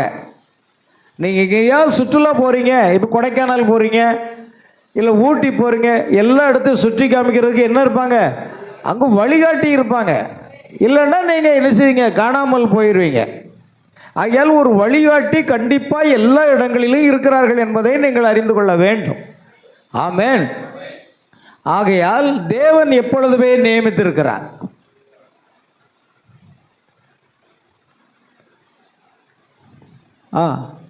அங்கே மோசே இருந்தான், அங்கே தானியேல் இருந்தான். எவ்வளவு அதிகமானோரை நம்மால் கூற முடியும். வழிநடையிலும் எல்லாருமே பரிசுத்த ஆவியானவர் வந்த பிறகு எந்த தூதர்களும் சபையை வழித்து நடத்துவதில்லை. காரணம், பரிசுத்த ஆவியானவரே தூதராகவே இருக்கிறார், செய்தியாளனாக இருக்கிறார். அல்லேலூயா. பாருங்கள், தனிப்பட்ட நபர்களை நடத்துவதில்லை. இல்லையா, நம்மை வழி நடத்துவது பரிசுத்த ஆவியானவர் தான் என்று கூறினார். பிலிப்பு பரிசுத்த ஆவியை கொண்டிருந்தான் இல்லையா? ஆமென், அல்லேலூயா. அங்கே சமரியாவில் இருந்த அவனிடம் யார் அதை பேசி காசா வனாந்தரத்துக்கு போகும்படி யார் அவனிடம் கூறினது? ஒரு தூதன் தான் கூறினான். பிலிப்பை ஒரு தூதன் வழி நடத்துகிறார். நீ காசாவுக்கு போ, அந்த வனாந்தரத்துக்கு போ. அங்கு ஒருவன் என்ன செய்கிறான்? வேதாகமத்தை வாசித்து கொண்டிருக்கிறான். அதனுடைய அர்த்தம் அவனுக்கு தெரியல, நீ அவனோடு போய் சேர்ந்து கொள் சொன்னாரா? சொல்லலையா? ஒரு தூதன் வழிகாட்டுகிறார். அப்போ ஊழியத்திலையும் கூட யார் நமக்கு வழிகாட்டியாக இருக்கணும்? ஒரு தூதன் வழிகாட்டியாக இருக்க வேண்டும், ஒரு தலைவன் வழிகாட்டியாக இருக்க வேண்டும். அல்லேலூயா. பாருங்கள், அவன் பரிசுத்த ஆவியை கொண்டிருந்தானா? நிச்சயமாக அவன் எதை பெற்றிருந்தான்? பரிசுத்த ஆவியை பெற்றிருந்தான். பெந்தெகோஸ்தே நாளில் சபைக்காக ஆரம்ப செய்தியை பிரசங்கம் பண்ணின அப்போஸ்தலனாக பேதுரு பரிசுத்த ஆவியை கொண்டிருந்தான் என்று எத்தனை பேர் நம்புகிறீர்கள்? ஆமென். பெந்தெகோஸ்தே நாளிலே தேவன் பரிசுத்த ஆவியை ஊற்றினார். பாருங்கள், இயேசு சொன்னார், உன்னதத்திலிருந்து வருகிற பலனால் தரிக்கப்படும் வரைக்கும் நீங்கள் எங்க இருங்க? எருசலேம் இருங்க. நீங்கள் உலகெங்கும் போய் சுவிசேஷத்தை பிரசங்கம் பண்ணுங்க. ஆனால் முதல்ல போய் நீங்கள் என்ன செய்ய? அந்த பரிசுத்த ஆவியை பெற்றுக்கொள்ளுங்க. அதனால தான் நம்முடைய தீர்க்கதரிசி சொல்றார், பரிசுத்த ஆவியினுடைய அபிஷேகம் பெற்றுக்கொள்ளாத எவரும் பிரசங்கிப்பதற்கு தகுதி உள்ள நபர் அல்ல. ஆமென். பரிசுத்த ஆவியினுடைய அபிஷேகம் பெறல அப்படின்னா அவர்கள் பிரசங்கிப்பதற்கு தகுதியற்றவர்கள். அதனால தான் இயேசு சொன்னார், முதலாவது எருசலேமில் போய் காத்திருந்து அந்த பரிசுத்த ஆவியாகிய வாக்குத்தத்தத்தை பெற்றுக்கொள்ளுங்க, பின்பு உலகம் முழுவதும் சென்று என்ன செய்ய? சுவிசேஷ பிரசங்கிகள் என்று கூறினார். கவனிங்க அருமையானவர்களே, அவன் அங்கே மேலே சிறைச்சாலையில் கிடந்தபோது உள்ளே வந்து அவனை தொட்டு அவனை வெளியே அழைத்து சென்றது யார்? அந்த தூதன் தான். பேதுருவை சிறைச்சாலையிலிருந்து வெளியே கொண்டு வந்தது ஒரு தூதன் தான். அது சரியா? அப்போஸ்தலனாக பரிசுத்த பவுல் பரிசுத்த ஆவியை கொண்டிருந்தான் என்று எத்தனை பேர் கூறுகிறீர்கள்? ஆமென். கப்பல் தூக்கி எறியப்பட்டு அந்த கடலிலே சென்று கொண்டிருந்த அந்த 14 நாட்களாக அவர்களுக்கு ஒன்றும் ஆகாரம் இல்லாமல் எந்த ஒரு நம்பிக்கையும் இல்லாத சூழ்நிலையில் அவன் அங்கே வெளியே வந்து அவனுடைய கரங்களை அசைத்து உரக்க சத்தமிட்டு, தேவனுக்கு மகிமை, திடமனதாயிருங்கள், நான் சேவிக்கிறவராகிய கர்த்தருடைய தூதனாவர் சென்ற இரவிலே என்னிடத்தில் வந்து நின்றார். ஆமென் என்று கூறினார். பாருங்கள், வெளிப்படுத்தின விசேஷத்தை எழுதின யோவானும் பரிசுத்த ஆவியை கொண்டிருந்தான் என்று எத்தனை பேர் விசுவாசிக்கிறீர்கள்? முழு வெளிப்படுத்தின விசேஷ புஸ்தகம் ஒரு தூதன் மூலமாக அவனுக்கு காண்பிக்கப்பட்டது. யோவானுக்கு ஒரு தூதன் மூலமாக காண்பிக்கப்பட்டது தான் இந்த வெளிப்படுத்தின விசேஷம். ஆமென். அல்லேலூயா. சீக்கிரம். அவர்கள் பரிசுத்த ஆவியை கொண்டிருந்தார்கள். நண்பர்களே, அந்த தூதனானவர் அந்த தூதர்களை ஆராதிப்பதல்ல, ஜனங்களுக்கு ஊழியம் செய்யும்படிக்கு தேவன் சபையிலே தம்முடைய பணிவிடை ஆவியை அனுப்பி கொண்டிருந்தார். ஆமென். தூதர்கள் யாருங்க? பணிவிடை ஆவிகள். அன்று ஒருவர் ஒரு போதகர் அப்படித்தான் பிரசங்கித்தார். அந்த விழுந்து போன தூதர்கள் எல்லாம் இந்த பெண்கள் அழகாக இருப்பதை கண்டு அவர்களோடு சேர்ந்து என்ன செஞ்சிட்டாங்க? பிள்ளைகளை பார்த்தாங்க. அதுதான் ராட்சதர்கள். இது எங்கேயா ஏற்றுக்கொள்ள முடியுமா ஐயா? ஆமென். இன்னைக்கு கோடிக்கணக்கான ஆவிகள் இருக்கு. இந்த ஆவிகள் இந்த எல்லா பெண்களையும் பார்த்து இன்னைக்கு அந்த பெண்களோடு சேர்ந்தா என்ன ஆகும்? அன்னைக்கு சேர்ந்தாங்கன்னா இன்னைக்கு சேர மாட்டாங்களா? ஏங்க, அன்னைக்கு ஆப்பிள் பழம் சாப்பிட்டது தான் பாவத்தை கொண்டு வந்துச்சுன்னா இன்றைக்கும் ஆப்பிள் பழம் சாப்பிடலாமே? சாப்பிட்டா பாவம் வரும்ல, அப்போ ஏன் வாங்குறீ சாப்பிடுங்க? அதே கதை தான். அன்றைக்கு விழுந்து போன தூதர்களெல்லாம் பெண்கள் அழகாக இருக்கிறது என்று சொல்லி அவர்களோடு சேர்ந்து பிள்ளைகளை பெற்றார்களோ அதுதான் ராட்சத வம்சமா? என்னையா இது போதகம்? ஆமென். அது சர்ப்பத்தின் வித்து. இன்னைக்கு அநேக போதகர்களுக்கு சத்தியமே தெரியாது. இந்த யூடியூப் வந்தது பாருங்க, அவ்வளோதான். அவன் யூடியூப்பை போட்டு போட்டு போட்டு சம்பாதிக்கிறான். உங்களுக்கு தெரியாதா? ஒரு 10,000 சப்ஸ்கிரைபர் வந்தாச்சுன்னா அங்கேருந்து உங்களுக்கு என்ன வரும்? மாதம் மாதம் ஒரு 7,000 8,000 ரூபாய்க்கு மேலே வரும். கூட தான் வரும். அது வரும். அது சம்பாத்தியம். அதனால தான் இன்றைக்கி இஷ்டத்துக்கு வாட்ஸ்அப்பில் பாருங்கள், இந்த யூடியூப்பில் பாருங்கள், எங்கே பார்த்தாலும் அவன் என்னத்தையாவது போட்டுக்கிட்டு இருக்கிறான். காரணம் என்ன அப்படின்னா அவனுக்கு சம்பாத்தியம் அதில் தான் இருக்குது. அதனால் இஷ்டத்துக்கு என்னத்தையாவது போடுறது. அப்படி இல்லை, அதிக ஆக்கினையை அடைவோம் என்று உங்களுக்குள் அநேகர் போதகர்கள் ஆகாது இருப்பீர்களாக.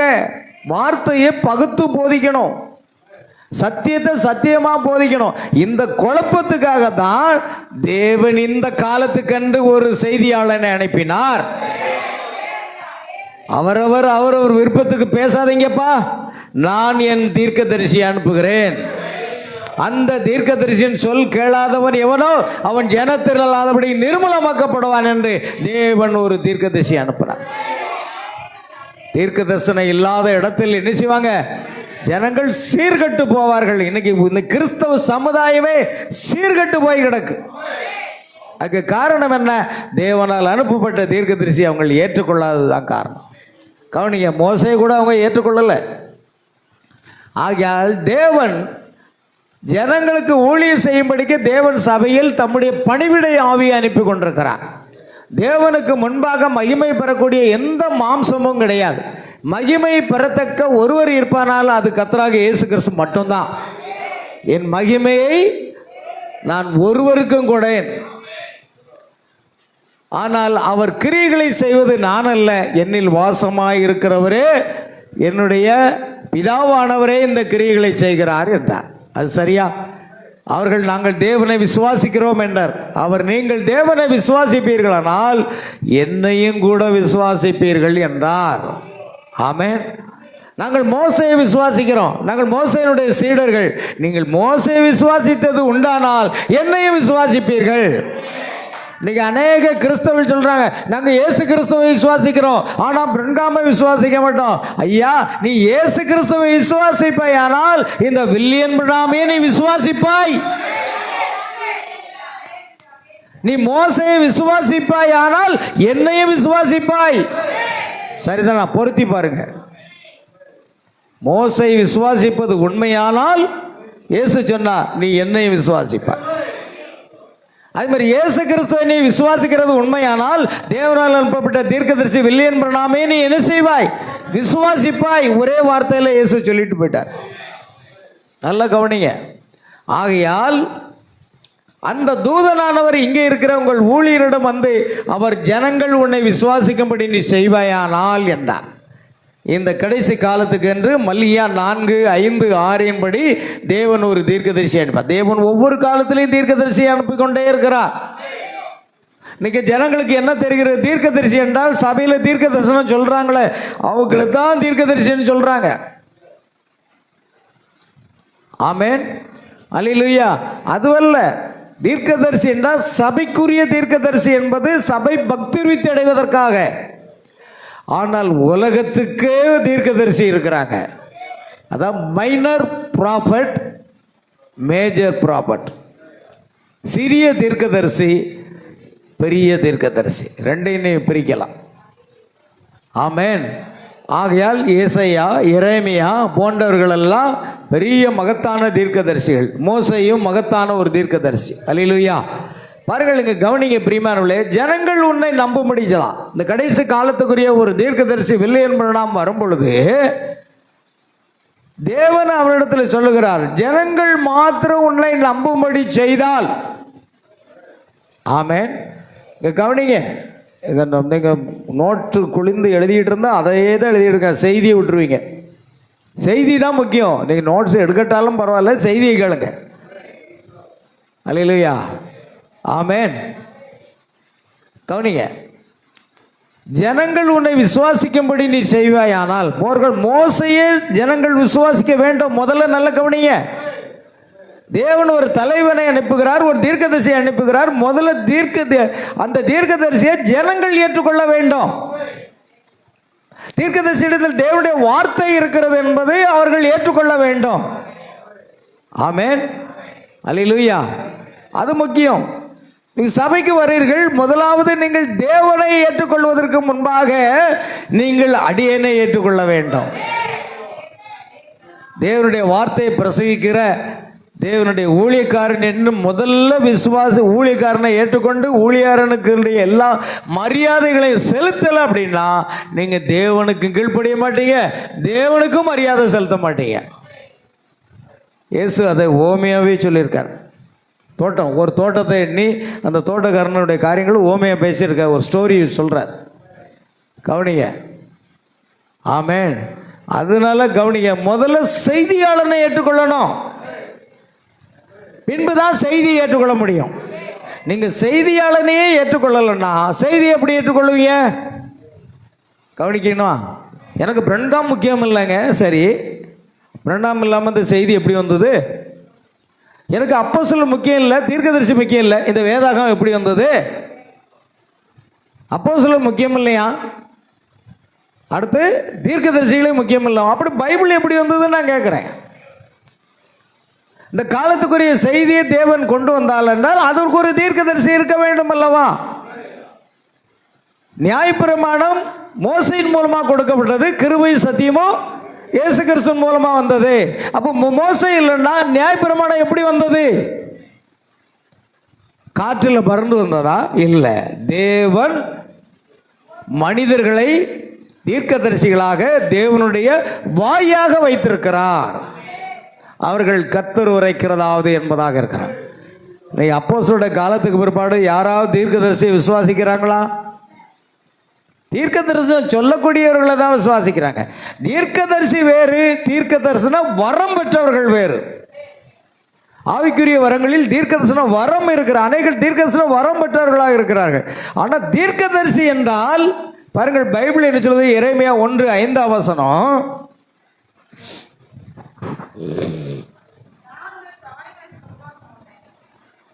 நான் உன்னை தாயின் வயிற்றில் உருவாக்கும் முன்னே உன்னை அறிந்தேன். நீ கர்ப்பத்திலிருந்து வெளிப்படும் முன்னே நான் உன்னை பரிசுத்தம் பண்ணி உன்னை ஜாதிகளுக்கு தீர்க்கதரிசியாக கட்டளையிட்டேன் என்று சொன்னார். கவனிங்க, நான் உன்னை தாயின் கர்ப்பத்தில் உருவாகும் முன்னே உன்னை அறிந்தேன். உன்னை அறிந்தேன். நீ கர்ப்பத்திலிருந்து வெளிப்படும் முன்னே நீ கர்ப்பத்திலிருந்து வெளிப்படும் முன்னே நான் உன்னை பரிசுத்தம் பண்ணி நான் உன்னை பரிசுத்தம் பண்ணி உன்னை ஜாதிகளுக்கு உன்னை ஜாதிகளுக்காக தீர்க்கதரிசியாக கட்டளையிட்டேன் என்று சொன்னார். அப்ப தேவன் என்ன செய்யறா? தாயின் கர்ப்பத்தில் உருவாகும் முன்னே தெரிந்து கொண்டு பரிசுத்தம் படுத்தி ஜாதிகளுக்கு தீர்க்கதரிசியாக ஒரு கட்டளை இடுகிறார். இது தீர்க்கதரிசன வரம் இல்லை, இது பிறக்கிறதுக்கு முன்பாகவே அவன் தீர்க்கதரிசியா இருக்கிறான். ஜனங்களுக்கு இன்னைக்கு போய் கேளுங்க, எங்க தீர்க்கதரிசி என்பவர் எங்க இருக்கிறாரு தெரியுமா? எங்க சபையில் இருக்கிறாங்களே, அது தீர்க்கதரிசனம் வரங்க.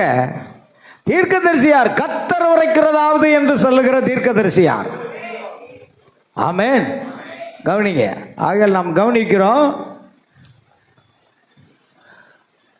பாருங்க, ஜனங்கள் உன்னை விசுவாசிக்கும்படி நீ செய்வாயானால், பாருங்க, மோசையை ஜனங்கள் முதல்ல விசுவாசிக்கல.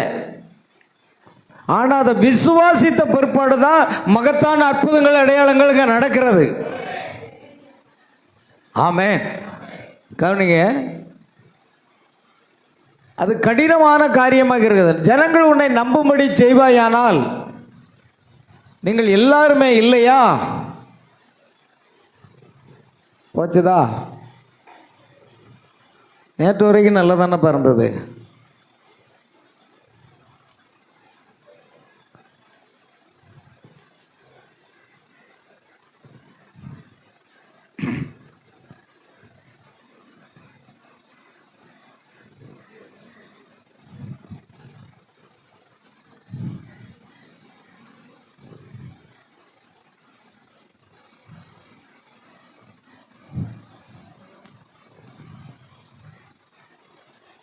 ஆமென். கவனிங்க, நீங்கள் கிறிஸ்துவை விசுவாசிக்கிறீர்கள், நீங்கள் பரிசுத்த ஆவியை விசுவாசிக்கிறீர்கள். ஜனங்கள் தேவனே எங்களுக்காக இதை செய்யும், எங்களுக்காக அதை செய்யும், விடுதலை எங்களுக்கு அனுப்பும் என்று கூக்குரலிட துவங்கின போது அவருடைய ஜனங்களில் ஆயிரக்கணக்கான ஒரு வருடந்தோறும் புற்றுநோயினாலும் மற்றவைகளினாலும் மரித்து கொண்டிருக்கிறார்கள். அப்போது தேவன் அவருடைய கூக்குரலை கேட்டார். ஆமென். அங்கே முற்காலத்தில் எகிப்தில் அவர்களுடைய அடிமைத்தனத்தில் இருந்து ஜனங்களை தேவன் வெளியே கொண்டு வந்தது போல வியாதிப்பட்டுள்ள ஜனங்களுக்காக விடுதலையை அனுப்புவதும் அவ்வளவு தேவனால் செய்யக்கூடிய காரியம்தான் என்று நீங்கள் நினைக்கவில்லையா? அவர் அவருடைய கூக்குரலை கேட்டது போலவே அதே விதமாக உங்களுடைய கூக்குரலையும் கேட்கும்படியாக அவர் உங்கள் அழுகையின் சத்தத்தை கேட்கும்படிக்கு அவ்வளவு இரக்கமுள்ளவராக இருப்பார் அல்லவா? இந்த அடையாளங்கள் பின்தொடரும். ஒரு சபையை அவர் கடைசி நாட்களில் கொண்டிருப்பார் என்று வாக்கு பண்ணியுள்ளாரே, அது சரியல்லவா? ஆமென். நல்லது, கடைசி நாட்கள் இதோ இருக்கிறது என்று நீங்கள் நினைக்கவில்லையா? பாருங்கள், வனாந்தரத்திலே ஆகார் தன் பிள்ளையை கொண்டு சென்ற பொழுது பிள்ளை தண்ணீர் தாகத்தினால சாகிற வேளையிலே ஆகாருடைய அழுகிறலை கர்த்தர் கேட்டு வனாந்தரத்திலே நீரூற்று உண்டு பண்ணுகிறார். ஜெபத்தை கேட்கிறவரே மாம்சமான யாவரும் இடத்தில் வருவார்கள். அந்த வனாந்தரத்தில் தண்ணி இல்லை, எந்த ஆட்களும் இல்லை. அப்படிப்பட்ட இடத்துல அவள் துரத்தப்பட்டாள். அல்லேலூயா. ஆனால் அவளுக்கு ஒரே ஒரு காரியம் மட்டும்தான் இருக்கிறது. என்ன? தேவனை நோக்கி கூப்பிடுவது மட்டும்தான். வேற வழியே இல்லை. யாரும் உதவி செய்ய முடியாது. ஆனால் பிள்ளையின் சத்தத்தை கேட்டார். ஆகாருடைய அழுகுரலை கேட்டு கர்த்தர் அந்த வனாந்தரத்தில் நீரூற்றை உண்டு பண்ணினார். அல்லேலூயா. எனக்கு அருமையான தேவனை, எந்த ஒரு கேட்டான சூழ்நிலை வரும் பொழுது நீங்கள் கர்த்தரை நோக்கி கூப்பிடுங்க. அவர் தான் நமக்கு உதவி செய்ய முடியும். வேறு யாரும் நமக்கு உதவி செய்ய முடியாது. ஆமேன். கடைசி நாட்களில் அதுதான் மிக முக்கியம். ஆகையால் எந்த ஒரு அற்புதங்கள் அடையாளங்கள் நடக்க வேண்டுமானால் நாம் தேவனை நோக்கி கூப்பிடும் பொழுது தேவன் நிச்சயமாகவே இறங்கி வருகிறார். இஸ்ரவேல் ஜனங்கள் எகிப்தின் அடிமைத்தனத்தில் வேதனை கிழமையில் கூக்குரல் விட்டார்கள். கர்த்தர் பரலோகத்திலிருந்து கீழே இறங்கி வந்தார். ஆமேன். பாருங்கள். ஆகையால் பிரியமானவர்களே, மோசேக்கு போக விருப்பமில்லை. அது கடினமாக இருந்தது. ஏனென்றால் அவன் ஒரு மனிதனாகவோ ஒரு நல்ல பேச்சாளனாகவோ இருக்கவில்லை. அவன் சொல் திறமிக்கவனாகவோ மற்ற காரியங்களை கொண்டவனாகவோ இருக்கவில்லை. அவன் அநேக காரியங்களை கொண்டிருந்தான். அவன் மெதுவாக பேசுபவன் மற்றும் அநேக. ஆனால் அந்த வேலையை செய்யும்படிக்கு தேவனே அம்மனிதனை நியமித்திருந்தார். அது செய்யப்பட்டாக வேண்டும். ஆண்டவரே, எனக்கு ஊழியம் செய்ய எந்த தகுதியும் இல்லை, எனக்கு சொல் வன்மை இல்லை, சொல் ஆற்றல் இல்லை, அது எந்த ஒரு காரியம் இல்லை, நான் மெதுவாக பேசக்கூடியவன், நான் கூச்ச சுபாவம் உடையவன் என்று நாம் சொல்லலாம். ஆனால் தேவன் நம்மை எதற்கென்று நியமித்தாரோ அந்த ஸ்தானத்தில் தான் அவர் பொருத்துவார். இப்படிப்பட்ட ஒரு மகத்தான ஊழியத்திற்கு தேவன் என்னை அழைப்பார் என்று நான் எண்ணி பார்த்தது கூட கிடையாது, சொப்பனத்தில் கூட கண்டது கிடையாது. ஆனால் தேவன் அந்த முன்குறித்த வேளையில் மோசே மோசே என்று அழைத்தது போல அடியனையும் அவர் அழைத்தார். ஓ, உங்கள் ஒவ்வொருவரையும் தேவன் அழைத்திருக்கிறார். தேவன் உங்கள் ஒவ்வொருவருக்கும் ஒரு சித்தம் வைத்திருக்கிறார். அந்த சித்தம் என்னது என்பதை நாம் கண்டறியப்பட வேண்டும். தேவன் பவுலை அந்த வனாந்தரமான இடத்துல சந்தித்த பொழுது பவுல் சொல்கிறான், கர்த்தாவே, நான் என்ன செய்ய சித்தமாயிருக்கிறீர் என்ற கேள்வி எங்கள் எழுப்புகிறான். நாம் அதைத்தான் செய்யணும். உங்களை ஒரு சும்மா ஏதோ சர்ச்சைக்கு வந்தோம், ஒரு 2 வாரம் வந்தோம், 3 வாரம் வந்தோம், தலை காட்டணும் போனோம், அதுக்காக அல்ல. உங்களுக்கு ஒரு நோக்கம் இருக்கிறது. சொல்ல போனால் யூதாசை தேவன் தெரிந்து கொண்டதும் கூட ஒரு நோக்கம் இருந்தது. ஏன்னா அந்த கதாபாத்திரத்தில் முத்தமிட்டு காட்டி கொடுக்கறதுக்கு ஒரு நபர் தேவை. நம்ம ஒவ்வொருவரும் இந்த உலகத்தில் என்ன செய்கிறோம்? உலகத்தில் தான் ஒரு சினிமா பாடல், உலகம் என்னும் நாடக மேடையிலே நான் ஒரு நடிகனடா. உலகங்கிறது ஒரு நாடக மேடையாம். உலகங்கிறது என்னங்க? ஒரு நாடக மேடையில் அதில் நம்ம எல்லாரும் நடிச்சுக்கிட்டு இருக்கோம். அப்படிதான் அந்த நாடக மேடையில் நீங்கள் என்ன கதாபாத்திரம்? யூதாஸ் 12 அப்போஸ்தலர்களை தெரிந்து கொண்டார். ஒவ்வொருத்தருக்கும் ஒவ்வொரு கதாபாத்திரம் இருக்குது. அந்த கதாபாத்திரத்தில் அவர்கள் சரியாக நடித்தார்கள். இன்னொரு கதாபாத்திரம் என்ன? அங்கே அதாவது அப்பத்தை எடுத்து அதை தோய்த்து கொடுத்தார். பிசாசு அவனுக்கு, நீ செய்கிறதை சீக்கிரமாக போய் செய் அப்படின்ட்டார்.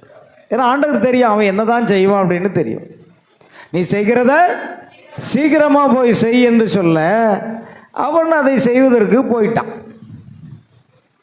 ஆமென். ஏன்னா அவனுக்கு கொடுத்த கதாபாத்திரத்தை அவன் செய்கிறான்.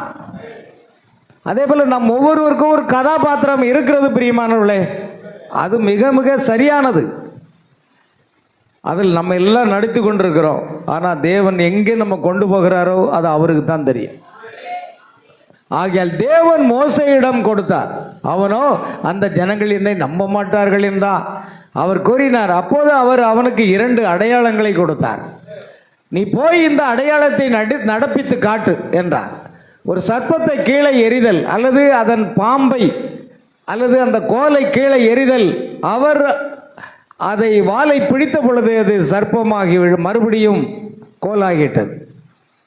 அந்த கோலை கீழே எறிதல். அவர்களை நம்பாவிட்டால் நான் உனக்கு வேறொரு அடையாளத்தை கொடுப்பேன் என்று அவர்கள் முதலாவது அடையாளத்தை நம்பாவிட்டால் அவர்கள் 2வது அடையாளத்தையாவது சத்தத்தை நம்புவார்கள் என்றார். இப்பொழுது ஜனங்களை விடுவிப்பதற்காக அவன் தேவனால் அனுப்பப்பட்டான் என்பதை அவனை புறக்கணித்த ஜனங்கள் விசுவாசிக்கும்படியாக அவனுக்கு 2 அடையாளங்கள் கொடுக்கப்பட்டன. ஆமென். நல்லா தெரியும். மோசேக்கு எத்தனை அடையாளம்? 2 அடையாளம். ஒன்று, உன்னுடைய கையில் இருக்க கோலை கீழே போடு, அது சர்ப்பமாக பாம்பாக மாறி ஓடினது. வாலைப்பிடி, மறுபடியும் கோலாக மாறினது. 2வதாக என்னது? அந்த கையை உடைய மடியில் போடு, அது உறைந்த வெண்குஷ்டமாக இருந்தது. மறுபடியும் அது சசம். இந்த 2 அடையாளத்தையோடு நிற்பான். நான் நினைக்கிறேன், தேவன் ஒரு ஊழியக்காரனை அனுப்புனா வெறுமனை அனுப்ப மாட்டாருங்க. நீங்கள் போகும் பொழுது அற்புதங்களும் அடையாளங்களையும் கொண்டு செல்வீர்கள். அது உங்க கூடவே இருக்கும். These signs shall follow that believe. ஒரு விசுவாசிக்கிறவர்கள் இந்த அடையாளம் என்ன செய்யும்? நீ போய் கை வச்சு ஜெபம் பண்ணிட்டு சும்மா வர மாட்டான். நீ ஜெபம் பண்ணா அது ஒன்று சுகமாயிரும். ஆலையில கவனிங்க, உங்களுக்கு விசுவாசம் இருக்கணும். நாம் ஜெபம் பண்ண போகிறோம், கண்டிப்பாக விடுதலை கொடுப்பார். போன வாரம் வியாழக்கிழமை என்ன நினைக்கிறேன், போன வாரம் போத்தீஸ் நகரில் ஒரு தம்பி, அவனுக்காக நீங்கள் ஜெபிச்சுக்கிடுங்க. கார்த்திக் அந்த பையன் பேர், +1 படிக்கிறான் ஆண்டனி ஸ்கூலில். கிட்டத்தட்ட 1 மாதமாக நான் இனிமேல் ஸ்கூலுக்கே போக மாட்டேன். ஆமேன். நான் ஸ்கூலுக்கே போக மாட்டேன். மணக்காடு ஊரை சேர்ந்தவங்க. நான் ஸ்கூலுக்கு போகவே மாட்டேன் என்னமோ அப்படின்னு சொல்லிட்டு போகலை. என்ன செய்யலான்னு புரியல. அங்கங்கே விசாரிச்சிருப்பாங்க போல. கடைசியில் மோகன் சிலாசஸ் கூட்டத்துக்கு கூப்பிட்டு போயிட்டாங்க. அல்லேலூயா. மோகன் சிலாசர் ஐயா கூட்டத்துக்கு கூட்டிகிட்டு போய் அங்கே ஜெபத்தில் கலந்து கொண்டு ஜெபம் பண்ணிட்டு வந்துட்டாங்க. அப்புறம் கிருபாநகரில் ஒரு சர்ச் இருக்குது, அங்கேயும் கூட்டிகிட்டு போனாங்களாம். கடைசியில் நம்ம வீட்டுக்கு பால் கொடுப்பார் பிரதர் டேவிட், அவர் வந்தார். ஐயா நீங்கள் எப்படியாவது வந்து ஜெபிக்கணும், அவனுக்கு என்ன பிரச்சனை இருக்குன்னு. ஸ்கூலுக்கு போகவே மாட்டேக்கான். நான் ஸ்கூல் போகணும்னு நினைக்கிறேன், ஆனால் என்ன போக விடலை. ஸ்கூல் வாசல்லையே எனக்கு மிதிக்க முடியாது, அப்படி ஒரு காரியம் இருக்கிறது சொல்லிட்டு ராத்திரி தூக்கமும் வராமல் ஒன்றும் வராமல் +1 மாணவன். கடைசியில் என்னை கூப்பிட்டாங்க. நான் இங்கே கொண்டு வர முடியுமான்னு கேட்டேன். இல்லை, கொஞ்சம் வசதி படைத்த குடும்பம், ஒரு தகப்பனார் வெளிநாட்டில் இருக்கிறார். சரி இருந்தாலும் போகலான்னு என் காரை எடுத்துகிட்டு போனேன். அவரு தன்னுடைய வேலையை முடிச்சுட்டு வந்தாங்க. போய் பார்க்கும்போது அந்த பையன்கிட்ட ஒரு 10 நிமிஷம் பேசினேன். என்னென்ன பிரச்சனை, என்ன நடந்தது, ஏது நடந்தது, எப்படி இருக்குது, எப்போ ஆரம்பமாச்சு, எல்லாமே அவனுடைய தாயாரும் எல்லாமே அப்புறம் சொன்னாங்க. அப்போ நான் அப்படியே அவங்கள்ட்ட என்ன தீர்க்கதை சொல்கிறார், ஒரு மனிதனோட 5 நிமிடம் பேசினா அவனுடைய ஆவி என்ன செய்ய முடியும், பகுத்தறிய முடியுங்கிறார். ஏன்னா அது ஆவியை பகுத்தறியும் வரம். நான் அவரோடு பேசினதில் கண்டுபிடிச்சிட்டேன், இவனை மேற்கொண்டு படிக்கக்கூடாதபடிக்கும் ஸ்கூலுக்கே வராத படிக்கும் ஏதோ ஒரு காரியம் அங்கு தடை இருக்கிறது. இப்போ பயமாக இருக்கிறதுங்க. ராத்திரி தூங்க வர மாட்டேங்குன்னு அவங்க தாயார் சொன்னாங்க. அதை நான் புரிஞ்சுக்கிட்டேன். அவனு ஸ்கூலுக்கு போகாதபடிக்கும் ஒரு பயத்தின் ஆவியை அவனை ஆட்கொண்டிருக்கிறது. ஒன்றும் செய்ய வேண்டாம், நாம் இப்போ ஜெபம் பண்ணுவோம், ஆண்டவர் வெளிப்படுத்தி தருவார்னு அவனை முழங்கால் போட வச்சு தலையில் எண்ணெய், நான் அங்கேருந்தே ஒலிவ் எண்ணெயை கொண்டு போயிட்டேன். ஏன்னா அவங்க அதை தான் நம்புவாங்க. ஆமேன். அல்லேலூயா. பாருங்கள், அதில் இருந்த ஒருத்தர் சொன்னார், உங்கள்கிட்ட பைபிள் இருக்குன்னா சொல்லுங்கள், ராத்திரி தூக்கம் வர மாட்டேங்க, அவன் தலைக்குள்ளே வச்சா தூங்கட்டும் அப்படி சொன்னாங்க. ஏன்னா ஜனங்கள் வந்து விக்கிரங்களை வழிபட்டு பழக்கமாயிட்டாங்களா, அவங்களுக்கு ஏதாவது ஒன்று கொடுக்கணும். மறுபடி ஒரு பைபிளை கொடுங்க, பைபிளை பத்திரமா வச்சுடுங்க, இவங்க படுக்கையில் பக்கத்தில் வச்சுருங்க. ஏன்னா ஜனங்க அவங்க ஒரு பொருளை நம்புகிறாங்க, ஒரு விக்கிரகத்தை பார்த்தா கூப்பிடுறாங்க. ஆமேன். அப்போ அதற்கு ஏதாவது ஒன்று செய்ய வேண்டியங்கிறது தீர்க்கதரிசி ஒரு இடத்துல சொல்கிறார். ஏன்னா மோசே வெண்கல சர்ப்பத்தை ஏற்படுத்துன்னு சொல்லி அதை நோக்கி பார்க்க சொன்னாங்க. சரிதானா இல்லையா? அப்போ அது ஏதோ ஒரு காரியம் இருக்குது. அதனால் நான் எனக்கு நினச்சேன், வேண்டாம், நம்ம ஒலிவ எண்ணெயை ஒரு கவரில் போட்டு பேண்ட் பாக்கெட்டில் வச்சுட்டு நான் போயிட்டேன். அப்போ பார்த்தா எண்ணெய் பூசியே உனக்கு ஜெபிக்க போகிறேன்னு சொல்லி ஜெபிக்க ஆரம்பித்தேன். அப்போது எண்ணெய் வேணுமாண்ணா? இல்லை, நான் ஒலிவ எண்ணெய் கொண்டு வந்திருக்கேன். ஏன்னா அவங்களுக்கு நம்பிக்கை வரணும் இல்லையா? ஓ, ஒலிவ எண்ணெய் பூசி ஜெபிக்க வேண்டியிருக்குமோ அப்படின்னா அந்த எண்ணெயை பூசி அவன் பையன் சொல்கிறான், எண்ணெய் எடுத்தான். எண்ணெயா அப்படின்னா, எனக்கு எண்ணெய்னாலே அலர்ஜிங்க. ஏன்னா அவன் எண்ணெய் தேய்க்க மாட்டான் போல் இருக்கு. எனக்கு எண்ணெய் என்றாலே அலர்ஜின்னா, இல்லைப்பா இது ஒலிவ எண்ணெய், ஜெப எண்ணெய், ஒன்றுமே செய்யாது, கவலைப்படாதுன்னு எண்ணெயை பூசி சிலுவை போட்டு எடுத்துகிட்டு ஜெபம் பண்ண ஆரம்பிக்கும் போது அவன் கொஞ்சம் நேரம் கழித்து அப்படியே தலை கரங்கச்சு இது பண்ணால் நான் புரிஞ்சுக்கிட்டேன், ஏதோ ஒரு அசுத்தாவி இவனை தடை பண்ணி வச்சுருக்கு அப்படின்னு சொல்லிட்டு ஜெபம் பண்ணி அதை ஒரு 10 நிமிஷம் ஜெபத்தில் அவன் தையில கை வச்சு கடிந்து ஜெபம் பண்ணிவிட்டு, இந்த பயத்தின் ஆவியை கடிந்து கொள்கிற ஆண்டவரே அவன் ஸ்கூலுக்கு போகணும், தடை செய்கிற ஆவியை கடிந்து கொள்ளுகிறவங்க அப்படின்னு சொல்லிட்டு ஜெபம் பண்ணி முடிச்சுட்டு பிறகு உட்காந்துட்டு பிறகு ஜெபம் பண்ணும்போது எப்படி பிறந்தானே எனக்கு அப்படியே தலை சுற்றி கீழே விழுற மாதிரி வந்தது சொன்னான். சரி, ஒன்றும் இல்லை, உனக்கு சரியாயிட்டு. ஆமென். அவன் தாயார்கிட்ட சொன்னேன், சரி பரவாயில்ல, அவனுக்கு ஜெபம் பண்ணியாச்சு, என்ன நீங்கள் கவலைப்படாண்டான். இன்றைக்கி கூப்பிட்டு வர சொன்னேன், அவன் வரல. ஏன்னா மறுநாள் ஸ்கூலுக்கு போயிட்டான். அலையிலே சொல்லுங்கள். கிட்டத்தட்ட 1 மாதமாக ஸ்கூலுக்கு போகிறதுக்கு முடியாமல் தடையாக இருந்த அந்த ஆவியை கடிந்து ஜெபம் பண்ண பிற்பாடு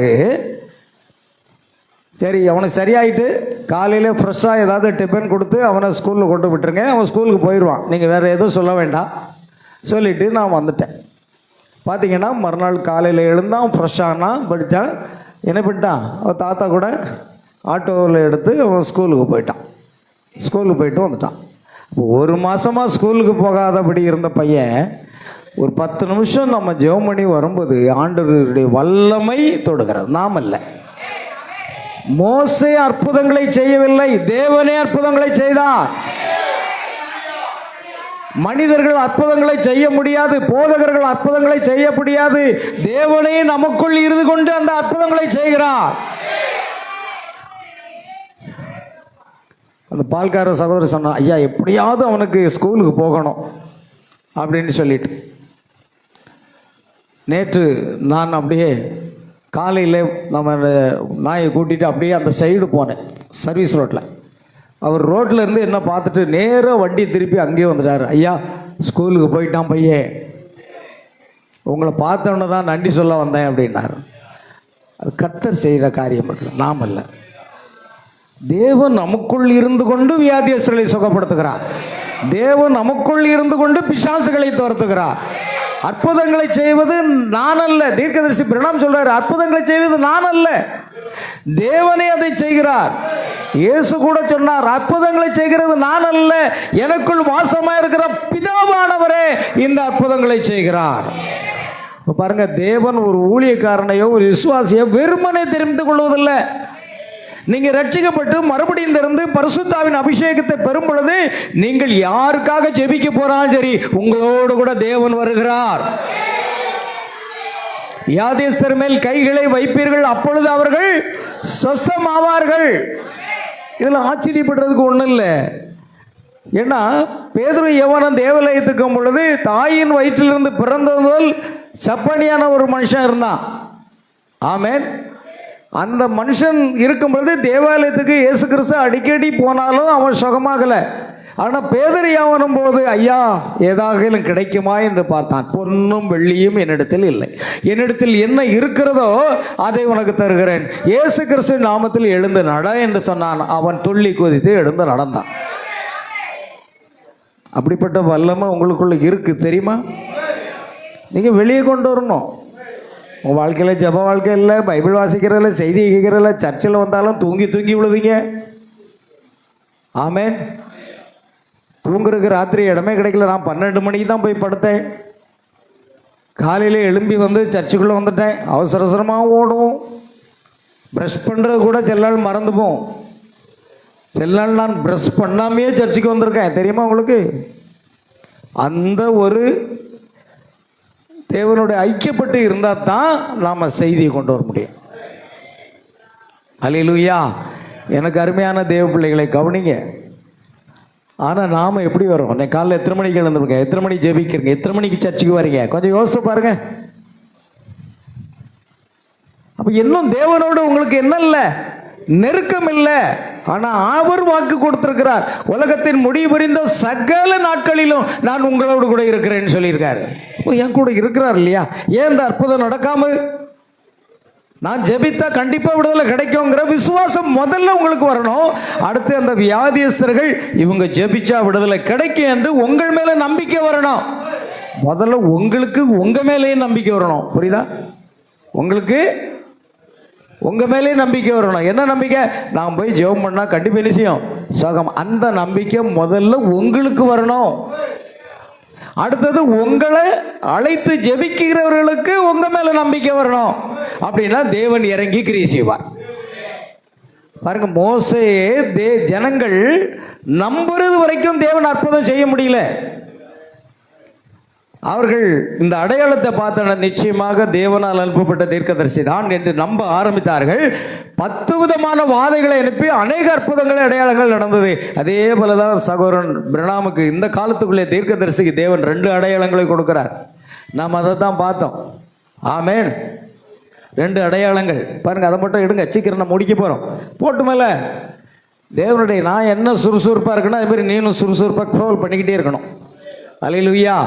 கவனிங்க, தேவனுடைய கிருபை வரங்களும் அவர் அழைத்த அழைப்பும் மாறாதவைகளே.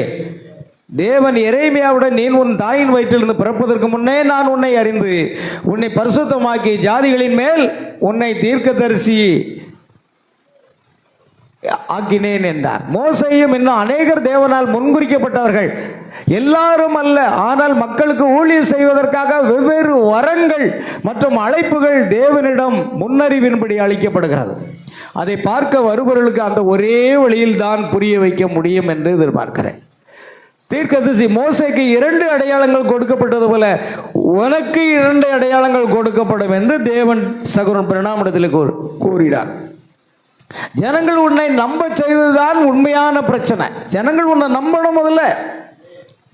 ஆமேன். உண்மையாவே நான் சொல்லுகிறேன், அந்த குடும்பத்தார் இந்த பாஸ்டர் ஸ்டீபன் வந்து என் மகனுக்காக ஜெபித்தால் சகமாவான் என்ற ஒரு விசுவாசம் அவர்களுக்கு இருந்தது. ஆமேன். ஏதோ வேண்டாம் வெறுப்பாக ஜெபம் பண்ண அழைத்தால் கிரியை நடக்காது. ஏன்னா தேவனுடைய வார்த்தை சொல்கிறது, உன் விசுவாசம் உன்னை ரட்சது. முதல்ல உங்கள் மேலே உங்களுக்கு விசுவாசம் இருக்கணும். நல்ல கவனிங்க, உங்கள் மேலே இருக்கா? உங்களுக்கு இருக்காங்க. நான் போய் வியாதியஸ்தருக்கு ஜெபிச்சா சௌமாகுங்கிற விசுவாசம் எத்தனை பேருக்கு இருக்குது? கை தூக்க பார்ப்போம். வியாதியஸ்தருக்கு நான் போய் ஜெபிக்க போகிறேன், கண்டிப்பாக தேவன் வியாதியஸ்தரை சுகப்படுத்துவார். எந்த விசுவாசம் எத்தனை பேருக்கு இருக்குது? அது வரணும் முதல்ல. உங்கள் மேலே உங்களுக்கே நம்பிக்கை இல்லை. பிசாசின் ஆட்டத்தை ஆட ஆரம்பிச்சிட்டு பிசாசு, அல்லேலூயா, நீங்கள் போய் நிற்கிறீங்க, இந்த பிசாசை துரத்த முடியும்னு உங்களுக்கு முதல்ல உங்கள் மேலே நம்பிக்கை இருக்கா? நான் கேட்குறதுக்கு மட்டும் பதில் சொல்லுங்க. உங்கள் மேலே உங்களுக்கு நம்பிக்கை இருக்காங்க? நான் பிசாசை துரத்தும் பொழுது அது பிசாசு போகும். நம்பிக்கை இருக்கா இல்லையா? ஆமே. அந்த நம்பிக்கையும் உங்களுக்கு வரலன்னா அடுத்தவங்க உங்களுக்கு நம்புவாங்க, நீங்களே உங்களை நம்பலையே. இப்போ மற்றவங்க எப்படி உங்களை நம்புவாங்க? நல்ல முக்கியமான காரியம். முதல்ல நீங்கள் நம்புங்க. நான் வியாதிக்கு ஜெபிச்சா வியாதி சுகமாகும், நான் பிசாசை போன்னு சொன்னால் பிசாசு என்ன செய்யும்? போகும். அந்த விசுவாசம் நம்பிக்கை உங்கள் மேலே உங்களுக்கு இருக்கணும். இருக்கா? வீட்டில் போய் மெதுவாக தனியுமே இருந்து எனக்கு அந்த நம்பிக்கை இருக்கா ஆண்டவரே? அவர்கிட்ட கேட்காதுங்க. அவர்கிட்ட கேட்டால் இல்லைன்னு சொல்லுவார்.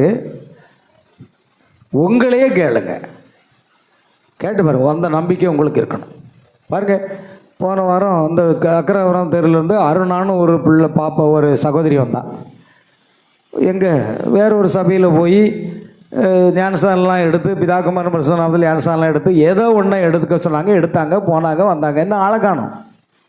அன்னைக்கு வந்த உடனே நம்ம ஸ்தோத்திரங்கத்திராக இயேசு நாமத்துக்கு கை கூட வைக்கலை, தலையிலே கை வைக்கலை, கையை கிட்ட தான் கொண்டு போனேன். ஆடி பொத்துன்னு விழுந்துச்சு. பிறகு அவள் பாம்பு எடுத்து ஆடுதாவலாம் நம்மளை பயமுறுத்த. உடம்பு எத்தனை பாம்பை பார்த்த வேணாம். ஆமே. கவனிங்க, அது உடனே பாம்பு எடுத்து இப்படி ஆடுதான், சர்ப்பத்தின் ஆவி. கடிந்து ஜெபம் பண்ணோம், பொத்துன்னு விழுந்தது. அப்போ உங்கள் மேலே உங்களுக்கு நம்பிக்கை இருந்தால் தானேங்க நீங்கள் பிசாசை துரத்த முடியும். மெதுவாக வீட்டில் போய் உட்காருங்க, ஒரு மணி நேரம். ஆண்டவரே, என் மேலே எனக்கு நம்பிக்கை இருக்கான். ஏதோ சர்ச்சுக்கு போகிறேன், செவ்வாய்க்கிழமைனா சுற்றுலா போக போகிறேன், குற்றாலம், இதுதான் என் வாழ்க்கையான்னு கொஞ்சம் ஆராய்ந்து பாருங்க. ஆமென். உங்கள் மேலே உங்களுக்கு நம்பிக்கை வரட்டும். மோசைக்கு வரல, தேவன் 2 அடையாளத்தை கொடுத்த உடனே நிச்சயம் என் சொல்லை ஜனங்கள் கேட்பார்கள். ஆனால் முதலாவது மோசே என்ன செய்தான் தெரியுமா?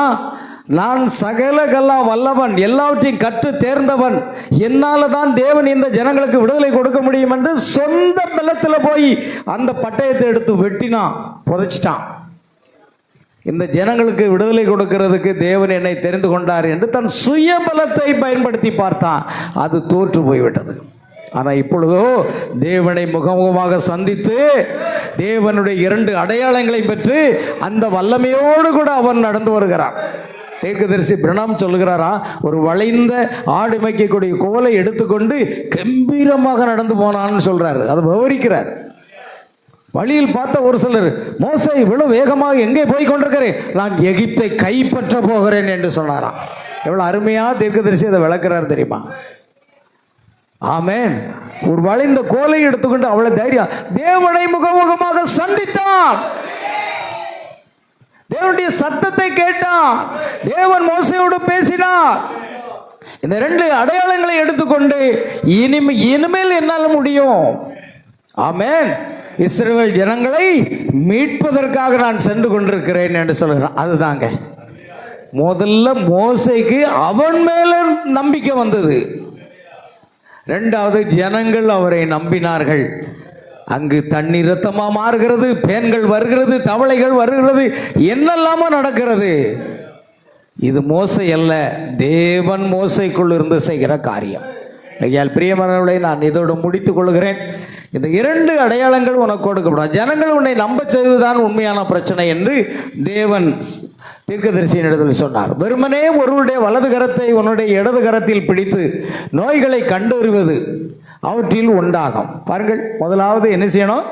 ஒருவருடைய வலது கரத்தை உன்னுடைய இடது கரத்தினால் பிடித்து நோய்களை கண்டறிய முடியும். அது என்ன நோய் என்று கண்டுவறியது. அடுத்து 2வதாக, பிறகு நீ உண்மையாய் இருந்தால் ஜனங்கள் விசுவாசத்தில் இருக்கவும் தேவனாகிய நான் அதை அனுப்பினேன் என்பதை நிரூபிக்கவும் அவர்களுடைய இருதயத்தின் ரகசியங்களையும் அவர்கள் செய்யும் தவறுகளையும் நீ கூறும்படி அது நிறைவேறும் என்று சொன்னார். இந்த 2 அடையாளங்கள் மோசைக்கு கொடுத்தது போலவே இந்த காலத்துக்குரிய தீர்க்கதரிசி வில்லியன் பிரணாமுக்கு தேவன் கொடுத்தார். மோசையை ஜனங்கள் ஏற்றுக்கொள்ளவில்லை, வில்லியன் பிரணாமையும் ஜனங்கள் ஏற்றுக்கொள்ளவில்லை. இன்றைக்கு இதுதான் உலகம், கிறிஸ்தவ உலகம் அப்படித்தான் இருக்கு. தேவனால் அனுப்பப்பட்ட மோசையை ஏற்றுக்கொள்ளலை, தீர்க்கதரிசியை ஏற்றுக்கொள்ளலை. ஆமென். ஆகையால் பிரியமானவர்களே, ஆனால் தேவன் ஒரு சிறு கூட்டத்தை வைத்திருக்கிறார் தீர்க்கதரிசியை அவருடைய செய்தியை விசுவாசிப்பதற்காக. ஆமென். ஆகையால் பிரியமானவர்களே, இந்த 2 அடையாளத்தோடு தான் தீர்க்கதரிசி அங்கே போகிறதை நம்ம பார்க்கிறோம். நாம் அடுத்த வாரம் பார்க்கலாம். கர்த்தர் உங்களை ஆசீர்வதிப்பாராக. யாவரும் எழுந்து நின்று நாம் ஒரு பாடலை பாடி நாம் ஜெபித்து நிறைவு செய்வோம். நம்முடைய நேரம் கடந்து போய்விட்டது பிரியமானவர்களே. ஆகையால் நீங்கள் முதலாவது உங்களை நம்புங்கள். நான் சொல்றது புரியுதா? எத்தனை பேர் நீங்க விசுவாசிக்கிறீங்க? நீங்க எத்தனை பேர் விசுவாசிக்கிறீங்க? நான் வியாதிஸ்தர் மேல கை வச்சு ஜெபம்னா வியாதி சுகமாகும் என்று எத்தனை பேர் விசுவாசிக்கிறீங்க?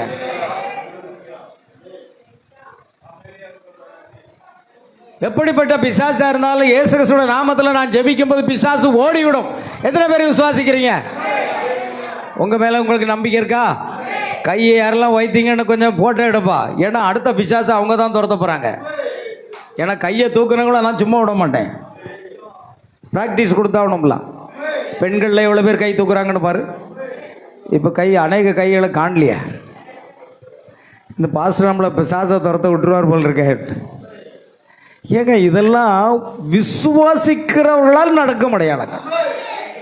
நீங்கள் ஒரு விசுவாசியாக வந்துட்டீங்கன்னா இந்த அற்புதம் உங்கள் வாழ்க்கையில் நடக்கணும். ஆமென். அற்புதங்கள் என்ன செய்யணுங்க? கண்டிப்பாக நடக்கும்.